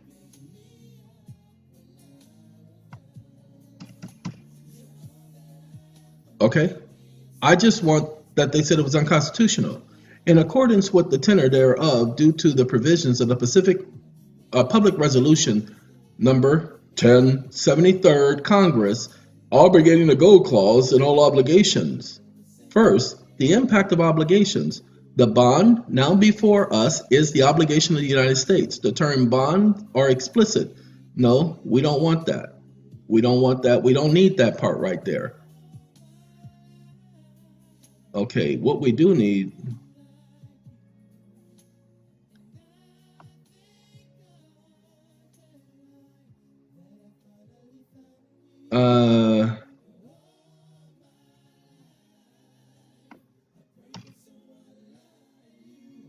okay, See, that's why I say I have to edit this because there's a lot of stuff that we don't need. Okay, so what I do is we put that there, and you know what? I don't need this either. Yeah, I can do that because we put the act of 1918, and I know that that act is going to be somehow associated with this. This is our dear friend George Michaels, and wham! Okay, and they're singing Careless Whispers, all the good friends to an ardent mind. Anyway, the promise obviously was intended to afford protection against loss. That protection was sought to secure the settling up of standard and our measure of government obligation. We think that reasonable imports of the problem is that it was intended the binding quality of obligation, okay, is that it was intended. Okay, what we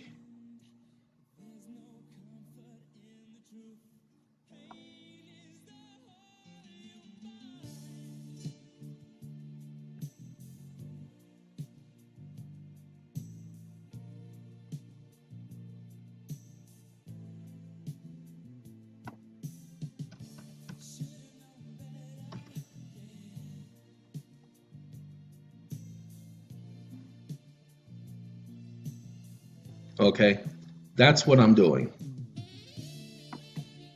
So let's see, uh, and we can get rid of this. Well, no, we don't have to get rid of that. What we do is we include that in the actual paragraph. The quality of obligation, the question is necessarily presented whether House Joint Resolution is a valid enactment so far as it applies to obligations to the United States. This enactment was expressly extended to obligations of the United States. I'm highlighting the fact of obligation to the United States. There is no question as to the power of Congress. We don't need all of that. We already know Congress has the right to regulate money, the values of money. Okay? The question, now this is the one we want. Why do we want this? The question is whether the Congress can use, let's not say, we're going to go here, can invalidate the terms of obligations which the government has theretofore issued in the exercise of the power to borrow money and credit the United States. On that reason, if the terms of the government bonds and the standards, blah, blah, blah, the contention is necessary, I'm not looking for that. Let's see. And that when the government borrows money, the credit of the United States is a illusory pledge. We do not so read the Constitution. So let's see, validate terms. Okay. And so we get rid of this because we don't need that. That information is not necessary. We do not read the Constitution. So read the Constitution. There is a clear distinction between the power of Congress to control and indirect contract. No, we don't need that either. We need just where they say, this court has given no sanction to such conception of obligation to the government. The binding quality obligation of the government was considered in sinking forward. We don't want sinking fund. We don't need that. That's not necessary. We need the conclusions of the court. Okay.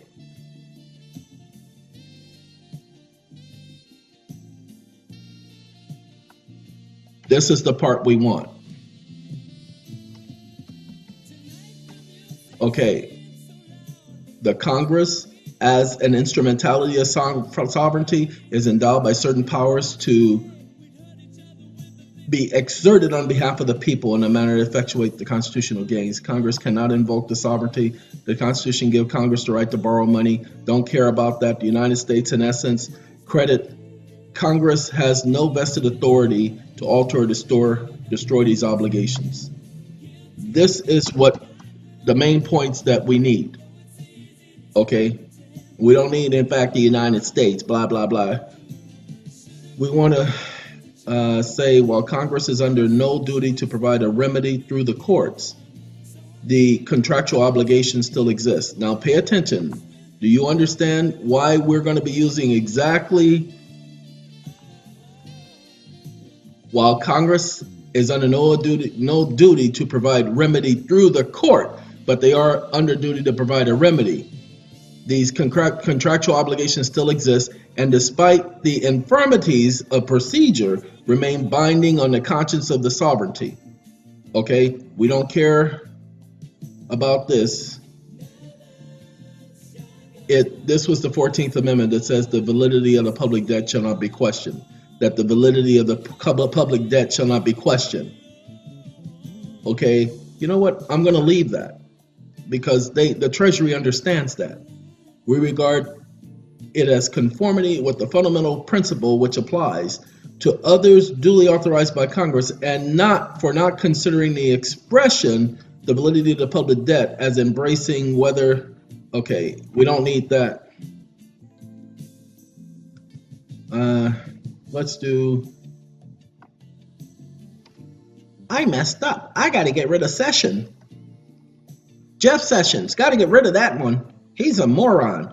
We conclude joint resolution insofar as it attempts to override the obligation created by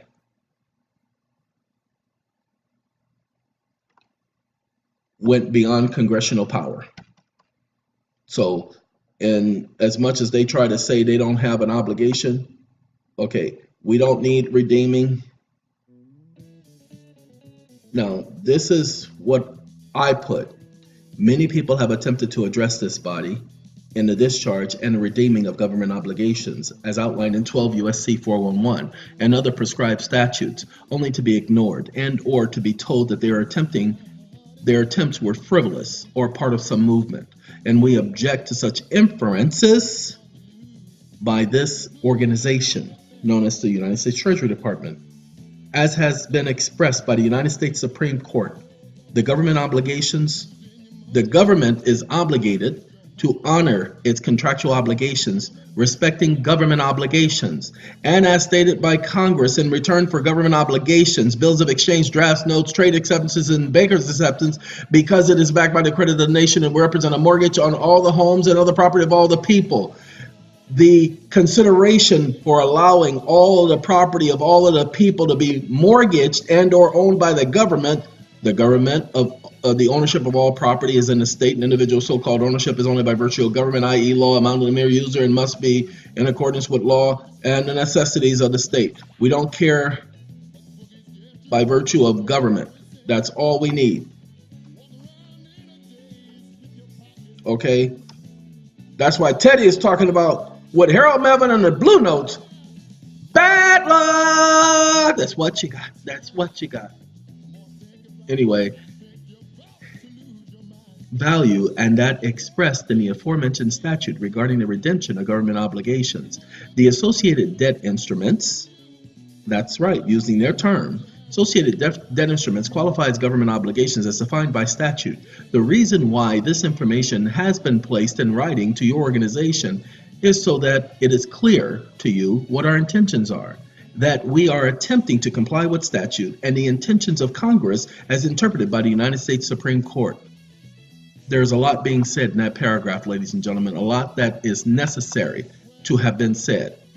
Okay, what I did here, I'll be finishing up the last paragraph. This right here is the complaint form on the Treasury website. I took that complaint form and I just put it in my letter because I'll be filing it as a complaint. When I file this, I'll be filing also the form that I told you guys about, at the beginning of this video. That IRS form, which one is it? Oh, come on now. You guys can't see, the bottom of my screen was disappearing. So when I was trying to click on this window, it was disappearing. The 1522 form. Okay, let's go ahead and open that form. It's going to tell me it's already downloaded. See, get out of here. It's going to tell me it's already downloaded. Download it. Yes, open. I don't think it wants to open, y'all. We'll see in a minute. Where's my 15? There we go. Okay, open, open, open, open, open. Jaheen, y'all better put that woman first. Jaheen knows. Get a pot of grits in your face in the morning when you wake up to eat breakfast thinking that you're going to have a good day. Better put that woman first. Al Green knows. Ladies and gentlemen, the description of the bonds. Look, for something like this document I don't think is locked. No, it's not locked because wake up. Wake up.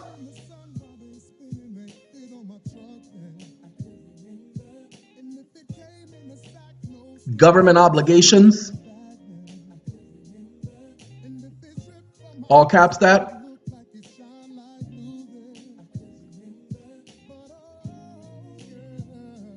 All caps that. Stop listening. Wake up. All caps government. All caps obligations. Stop listening. Ladies and gentlemen, that's what happens when you get rid of the text box. It doesn't do commands very well, but as you see, it works. We are doing government obligations. We're not doing no bonds, okay? And we're going to do our issuing dates are going to be on or about, okay? Just that simple. Now, again, we're going to notify them that this is the improper form. If there is another form, please inform us. You see this right here?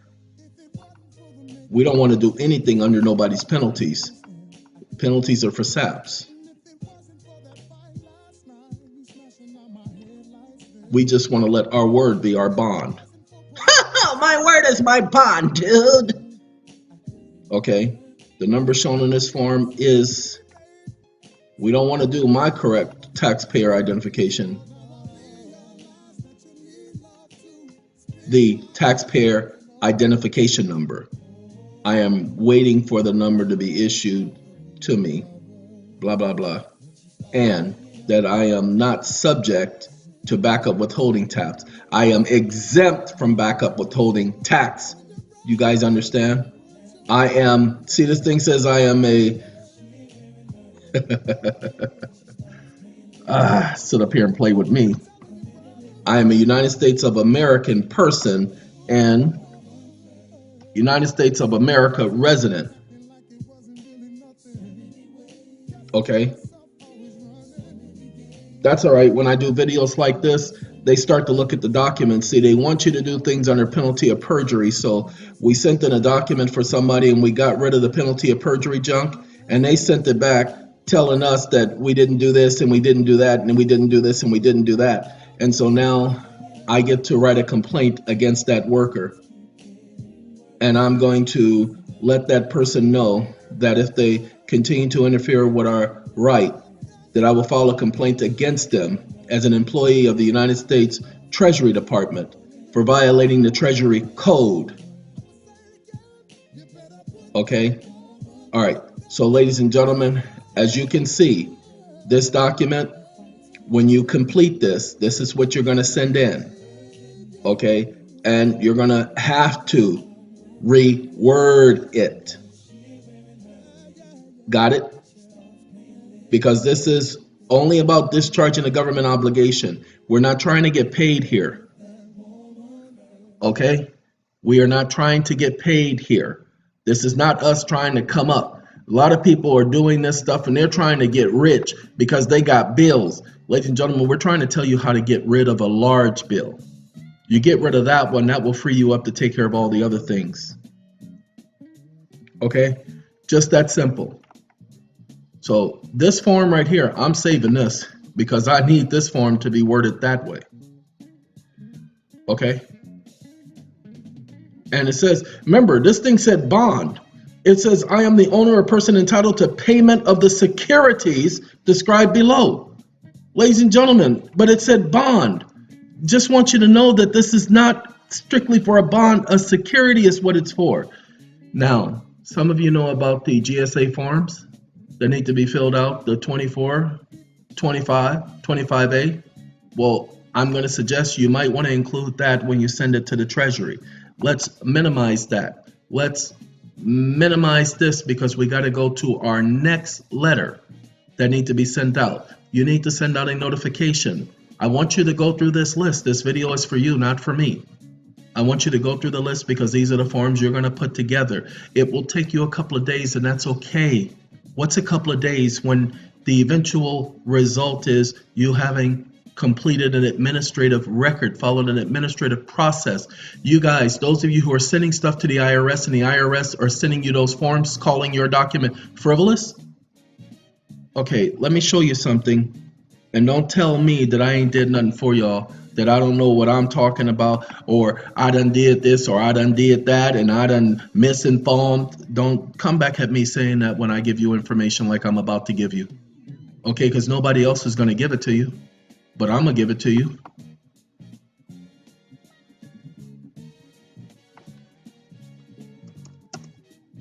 No. Hold on. OIG. Okay, watch this. Want y'all to pay attention. Let's go to the Treasury OIG hotline.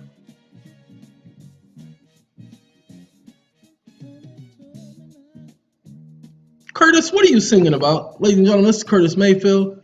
Can't say nothing. That's what Curtis is singing about, y'all. Okay, pay attention to this right here. Okay, when the IRS sends you back a letter saying your information was frivolous or anything like that without explaining why, pay attention. The Treasury employee and officials are under the affirmative duty to report to the Inspector General any complaints or information concerning possible existence of any activity constituting a violation of law. You can fill out these forms against them. Okay? Because your intentions, you mention what your intentions are, and you're not intending to violate anybody's law. Okay? But they sent back a document, ladies and gentlemen. I want you to pay attention. They sent back a document to us, and in that document, they claimed that certain things had not been checked off or filled out. The only problem is they had been checked off and filled out. And you look at the documents, you can see that they were checked off and filled out. But the individual, well, it was hard to read. No, it wasn't hard to read. It wasn't hard to see.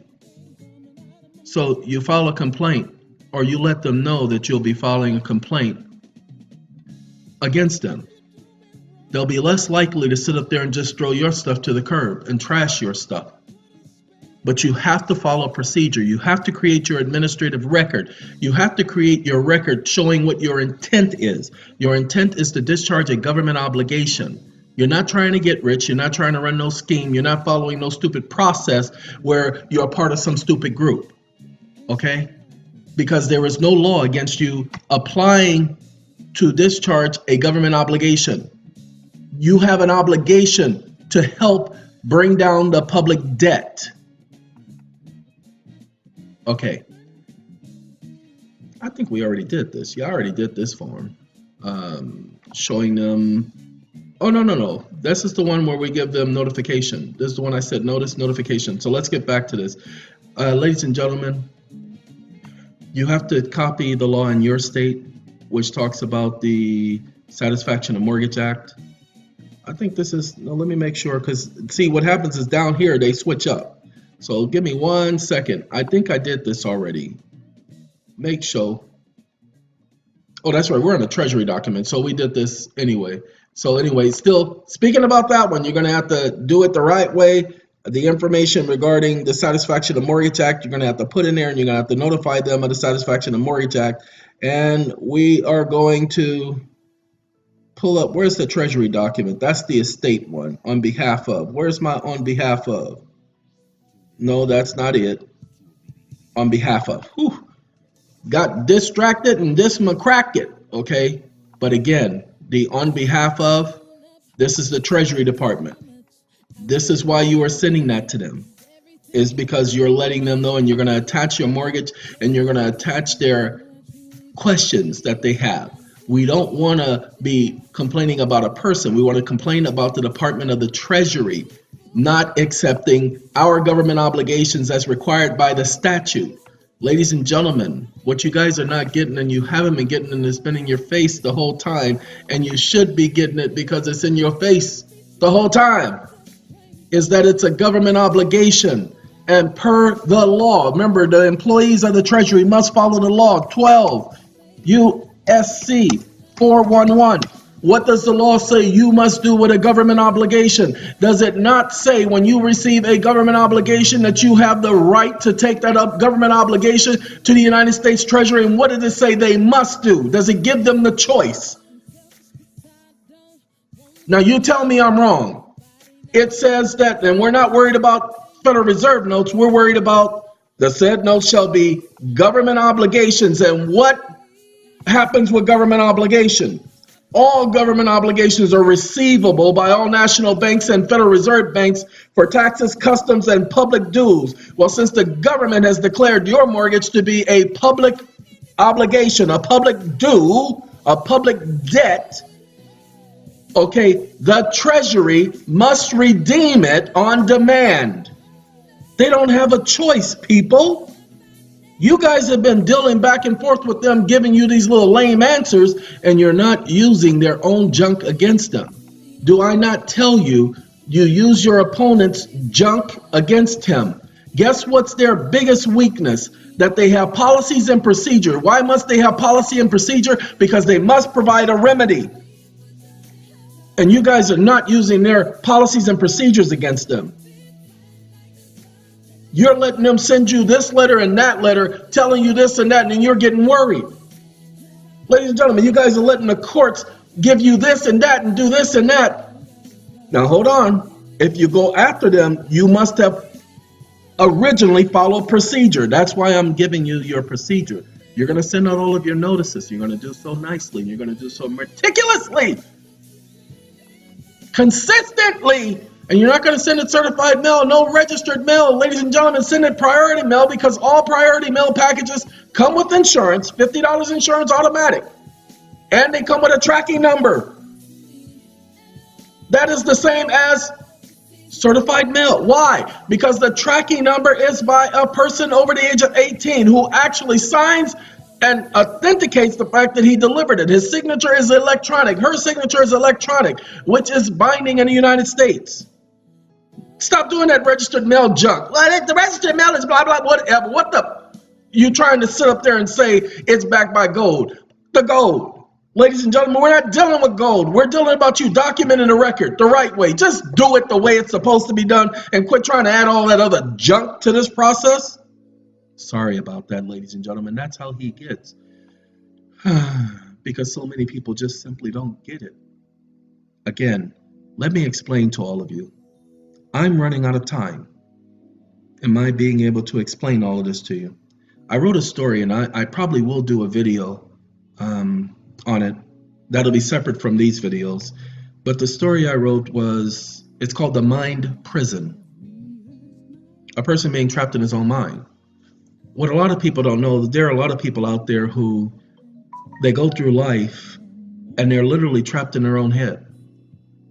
Well, that's where I'm going to be soon. You know what the unique thing is? I know that what's going to happen is I can be explaining something to someone and the words are coming out perfect. It's just what they're hearing is not the same thing I'm saying in my own head.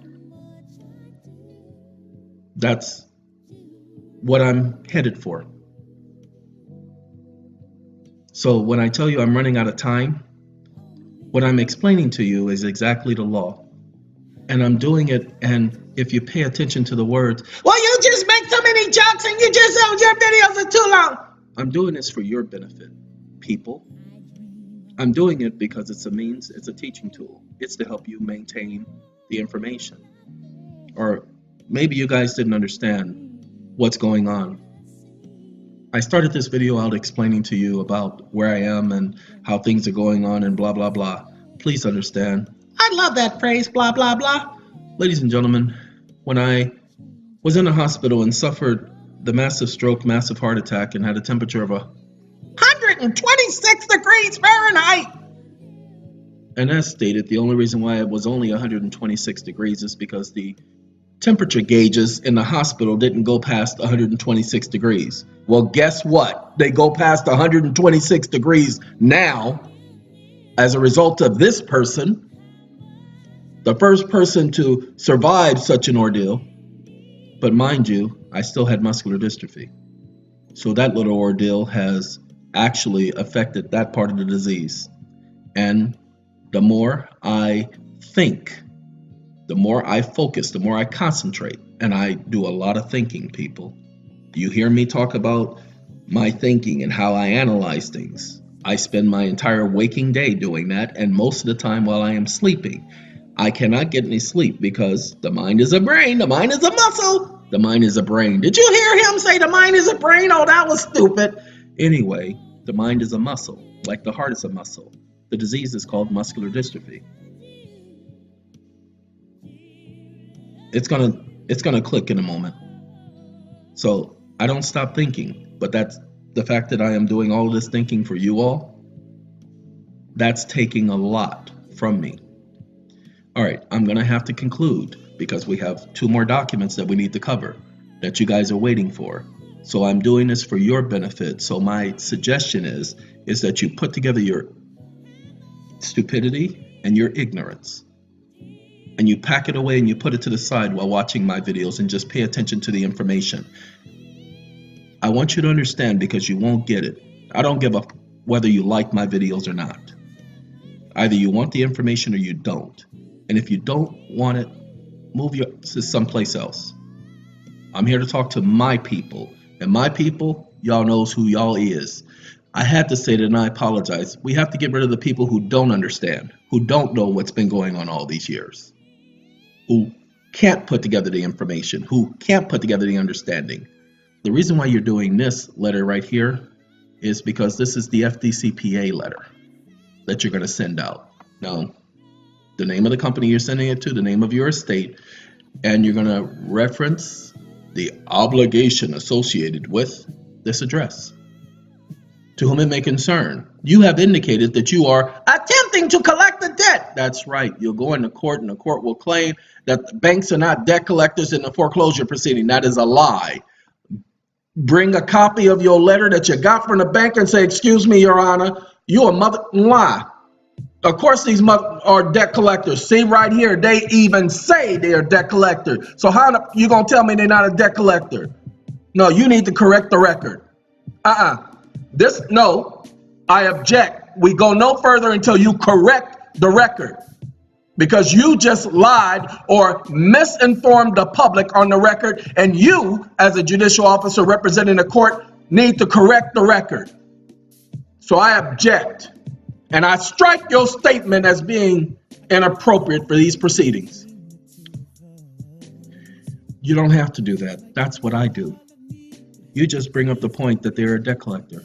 The documentation they sent you say they are a debt collector. They're attempting to collect a debt. Such notification activates the FDCPA, the Fair Debt Collections Practices Act. And you don't have to spell out Fair Debt Collections Practices Act. Do you know why you don't have to spell out the Fair Debt Collections Practices Act? Because they're a debt collector. They're already supposed to know about the Fair Debt Collections Practices Act. The courts, they are a court. They're already supposed to know what the FDCPA means. Ladies and gentlemen, you guys have been going through the habit of explaining yourselves and defending yourselves and explaining yourselves and defending yourselves. Stop doing that. Just tell them the way things are. According to the FDCPA, we have the right on behalf of our client to demand validation, to have a comprehensive accounting that is complete by certification. We have yet to receive any information on the validation of the alleged purported debt, and we feel that this may have been an oversight on your part. Because this matter is a matter of right, We must insist that you provide us with a complete and full documentation of the account, proof that the debt remains despite the fact that the note has been satisfied. You say that the trustee is electing to foreclose. Because it is anticipated that situations like this can and may occur, we specifically bring to your attention that this property had, got to get rid of the had. No, we're going to say had because it's been satisfied. Had mortgage insurance in case of default. You have evidence and documented that there is a claim of default. We have yet to receive a copy of the denial letter from the insurance claim for default. We would require a copy of the denial and a copy of the initial claim before we may process any payment at this time. You want a payment? Well, we're more than willing to pay, but we've been paying these mortgage insurance premiums, so you give us a letter showing that they denied you the claim, and yes, by all means, we'll start paying. But right now, since you declared this to be in default, that's your next course of action. That's what we're explaining. As mortgage insurance is placed on the property to protect the lender should the trustor default, and we're using the word trustor, and since it was the intentions of the trustor as spelled out in the agreement that the property be secured by the mortgage, and since it is a federal prerequisite that this particular mortgage be protected by mortgage insurance, we must deny your claim until such time you have proven to us that you have complied with the dictates of the trust agreement, otherwise known as the deed of trust. We thank you for taking the time to contact us. Please note that all future communications must be had via postal mail at, and you put the address. No other forms of communication is acceptable. You are hereby ordered to cease and desist with any communication with us by any other means and any other location except prescribed within this paragraph. You got that, ladies and gentlemen? Just that simple. Then we let them know, notice, this matter involves securities laws and obligations of the United States as defined by the Act of March 9, 1933, Presidential Proclamation 2039, 2040, 2038, and Act of May 12, 1933, and the Securities Acts of 1934, and the 470 related federal statutes. Okay? That's how that document is done. Just that simple, ladies and gentlemen. Look, it's not 85 billion paragraphs. We didn't give them the whole world. There ain't no need for all that. Okay, now you complete that letter. Oh, and the stress and everything you hear in my voice is because I already did this part of the video when I put you guys on hold, and so I have to go back over these documents because I'm not sure which ones I covered and I didn't cover, but I know I didn't cover these two because I now need to cover this because you need to know about the tendering of a government obligation. Ladies and gentlemen, many of you are trying to pay your debts. Many of you are trying to do money orders and you're trying to do A for V. You need to understand the A for V process never stopped working. The problem is they just changed the procedure on you. But remember, ladies and gentlemen, I want you all to pay attention because, see, that's the biggest problem on this planet. You guys, you don't pay attention. It's right there. It's written all over your face. You don't have to say a word. That's Levert, and I think I am going to put that particular song on my so-called music playlist. Ladies and gentlemen, pay attention. 12 U.S.C., United States Code, nature of obligation and redemption. Okay, hold on so that you get what's going on, so that you understand how to read the code. First of all, what's the nature of the obligation? Shall be obligations of the United States. Well, what do you do with obligations of the United States? Well, you redeem them at the Treasury Department or at any Federal Reserve Bank. Okay? You guys, you haven't been telling them what your intentions are. You haven't been using the code the way the code is written up. F their policy, ladies and gentlemen. F their policy. You're redeeming a government obligation. If they need a particular form, then they should inform you of the form they need. But so many of you guys have been trying to do OIDs and all these other things. Look, ladies and gentlemen, this is not the process. The process is you're redeeming a government obligation. An OID is not a redemption of a government obligation. It's an original issuer's discount. Okay, that's why OID. You need to be redeeming your items at the U.S. Treasury Department through the Bureau of Public Debt or through the OCC. Now, this is information that they have told us. Spoke to them directly. They have told us it's the OCC who handles Office of the Comptroller of the Currency and the Bureau of Public Debt who handles public debt. But it's not up to us. We're not concerned. Let them worry about where it goes. And you just let them know you haven't stated or put any place the policy for doing this. And so we just have to follow the dictates of the statute. And the statute says we must do it this way. So let's talk about tendering of the obligation to the United States Treasury. Please understand that according to the terms of our agreement, the agreement of the original with the original lender, the signing of the loan docs was the promise to pay back the loan. And that's what you're going to have to wrap your mind around that. The mortgage and the loan docs, they're separate documents. You gotta understand that. The mortgage was separate. That's why it's the only one that required a notary seal. Wait, did you just say that only the notary sealed the mortgage promissory note? They didn't do the promissory note regarding the debt? That's exactly what I said. Go back and look. The notary only... This is T-Mobile, y'all. I gotta go. 1 second. Okay? I apologize for that, ladies and gentlemen. By signing the mortgage documents, and remember again, your loan docs, was your promise to pay back. That's why you signed so many different docs. You pay attention to notary. Only notarized one of the documents that had your signature. It did not notarize all of the other parts of the document that had your signature. Pay attention. Look at your mortgage docs. You'll see that they're numbered page 1 through blah, blah, blah. Look at the other docs that are part of the loan doc. They're also numbered page 1 through 5, 1 of 8, 1 of 17, 1 of 24. Okay, those are separate documents that you were signing, people.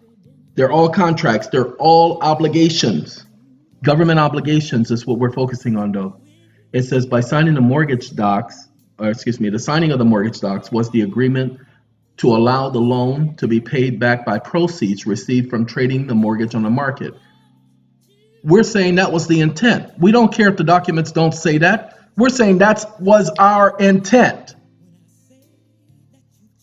If you are unwilling to recognize those terms as agreed and acknowledge this is a government obligations, it doesn't like that phrase because, watch, if I take off the S, watch it get rid of the blue line. Hold on. Okay, blue line gone. But the actual phrase is government obligations. So that will get rid of the blue line. We shouldn't have a blue line after I do that. Okay? It is a government obligations. All you need do is inform us, and we will file suit in a court of proper jurisdiction to have them clarify the matter. Notice to the trustee, you are hereby ordered to cease and desist any and all administering of the trust. My authority is supposed to be by authority. That's what I knew something was wrong with that sentence. By authority of the grantor, in the exercise of the grantor's election, we are assigning the administration of the trust to the EeoN Foundation as expressed in the intentions of the trust agreement. Then we're going to do an instrument, a government obligation remittance coupon. Okay? This is a government obligation. It is defined as a government obligation under law.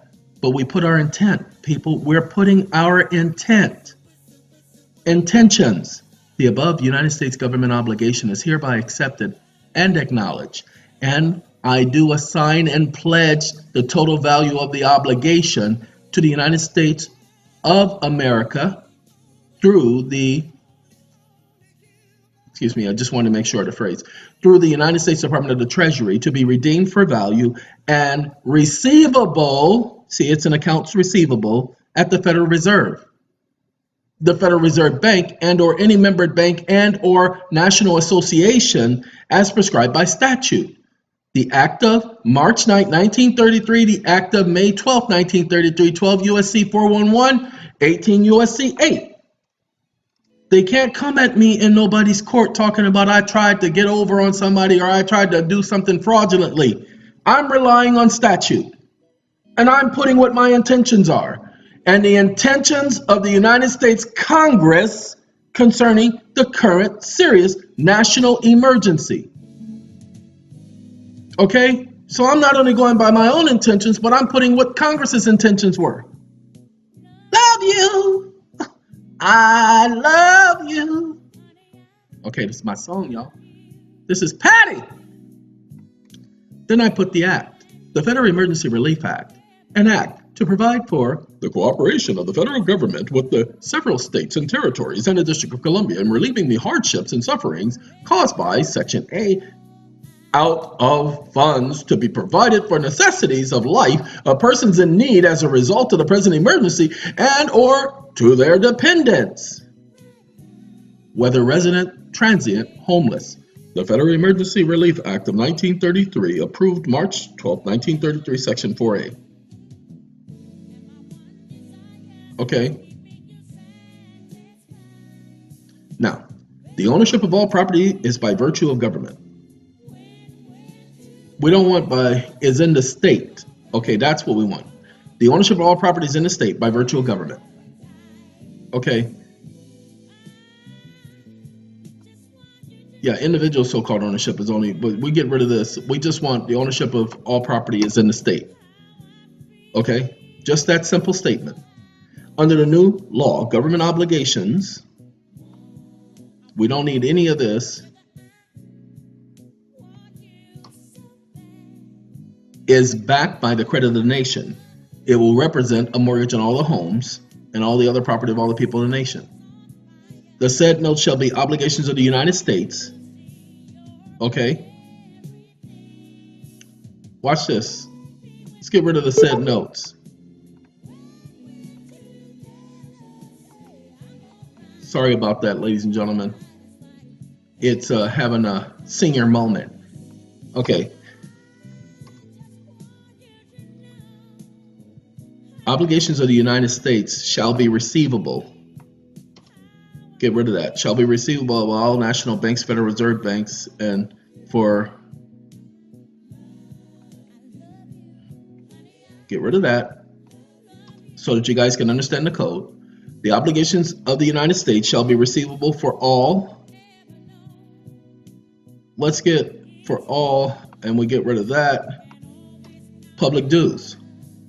They shall be redeemed at the Treasury Department of the United States or at any Federal Reserve Bank. If they want the exact word, then they can go read the code. Okay? You are hereby notified that I do hereby tender payment for the above reference obligation of debt, and because this debt concerns property of the United States, it is deemed by law and operation of statute to be a government obligations and must be handled in accord with the dictates of statute. I accept the obligation on and in behalf of the United States of America and hereby make assignment of the obligations to the United States Treasury Department on or in behalf of the United States of America as authorized by statute. You are to present the item remittance coupon to the United States Treasury Department and or at any Federal Reserve Bank to include any federal membered bank to be redeemed for value of the obligation.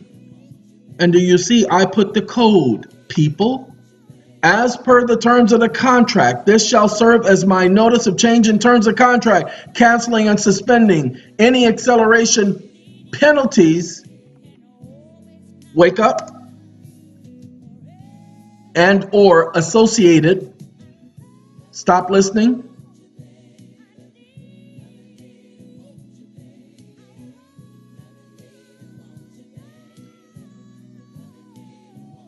This is supposed to be in, not and. As you see, I hadn't completed this yet. Paying the U.S. government debt instrument obligations for value through the acceptance pledge, pledging an assignment in full.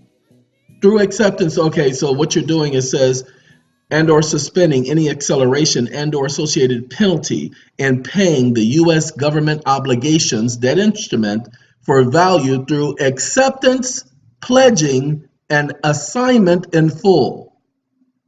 So there's a comma that needs to be there. through acceptance. That's where you get your acceptance. Okay, acceptance for value. Acceptance for value comes from the UCC. Since March 9, 1933, the United States has been in a state of declared emergency. Senate report number blah, blah, blah. We don't need this part. Stop it. Yeah, too many things going on, you guys. That's my fault again. Gotta wait for it to catch up. We're at 2 hours and 16 minutes with just this video alone. Oh, stop it.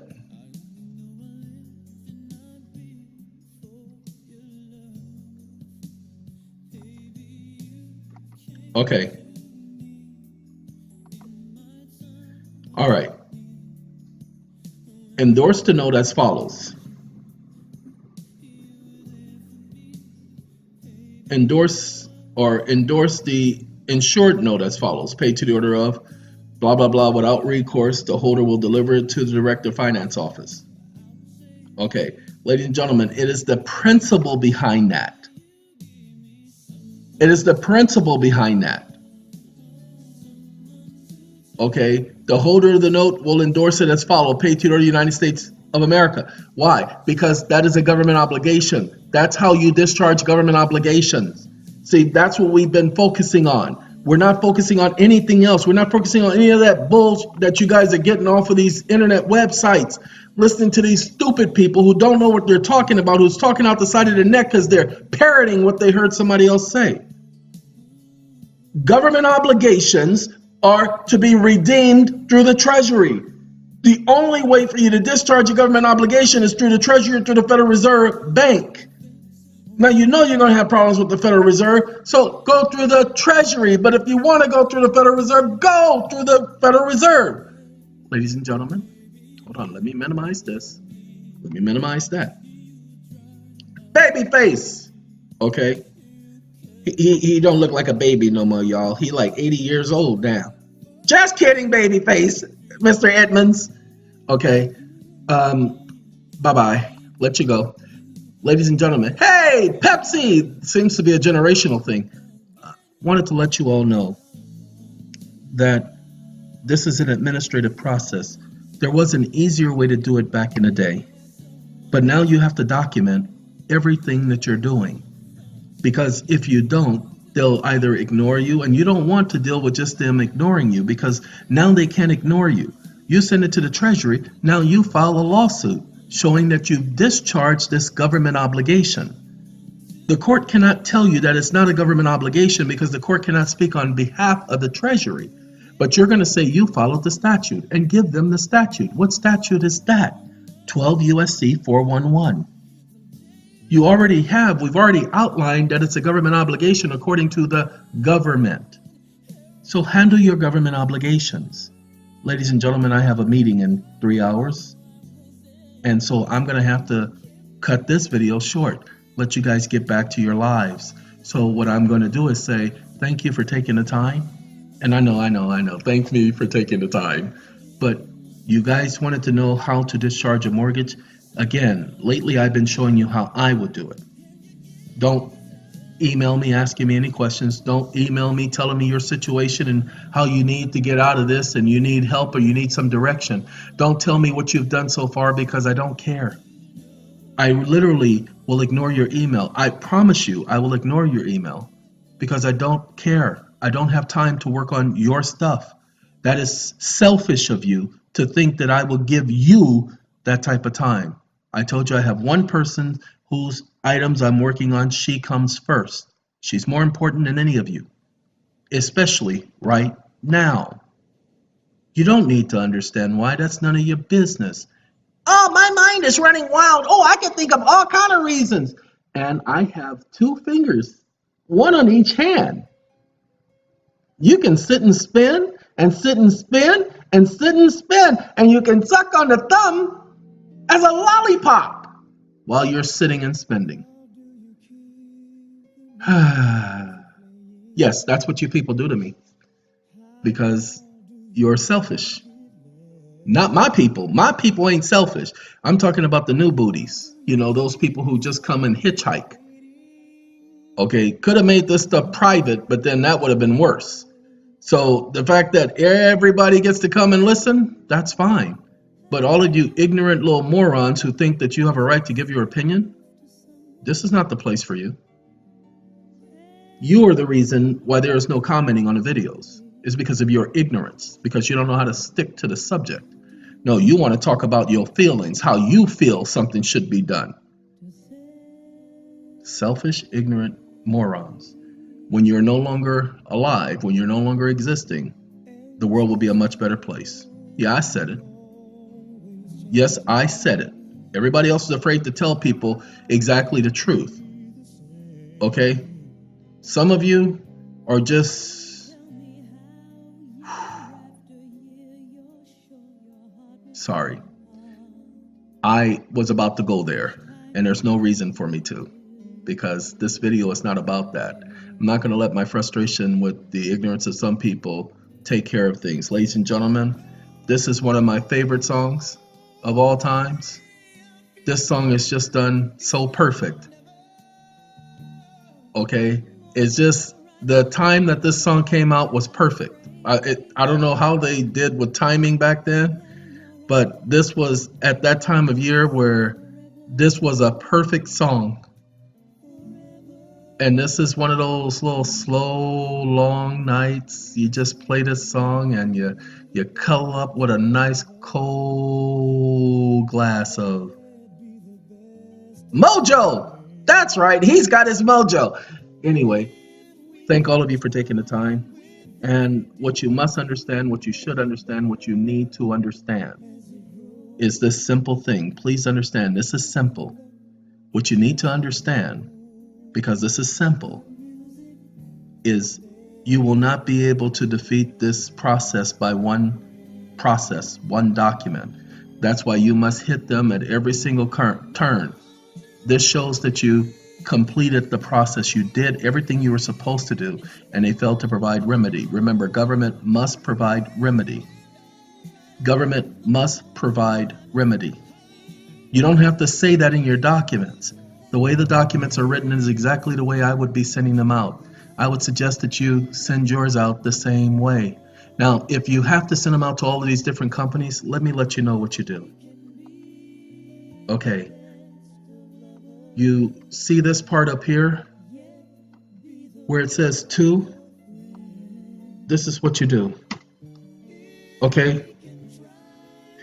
You don't have to put who it's going to. You just do the general letter, people. And you just send it out, and you already have proof you sent it to the address because you sent it out priority mail. And you put the name of the entity on the priority mail address.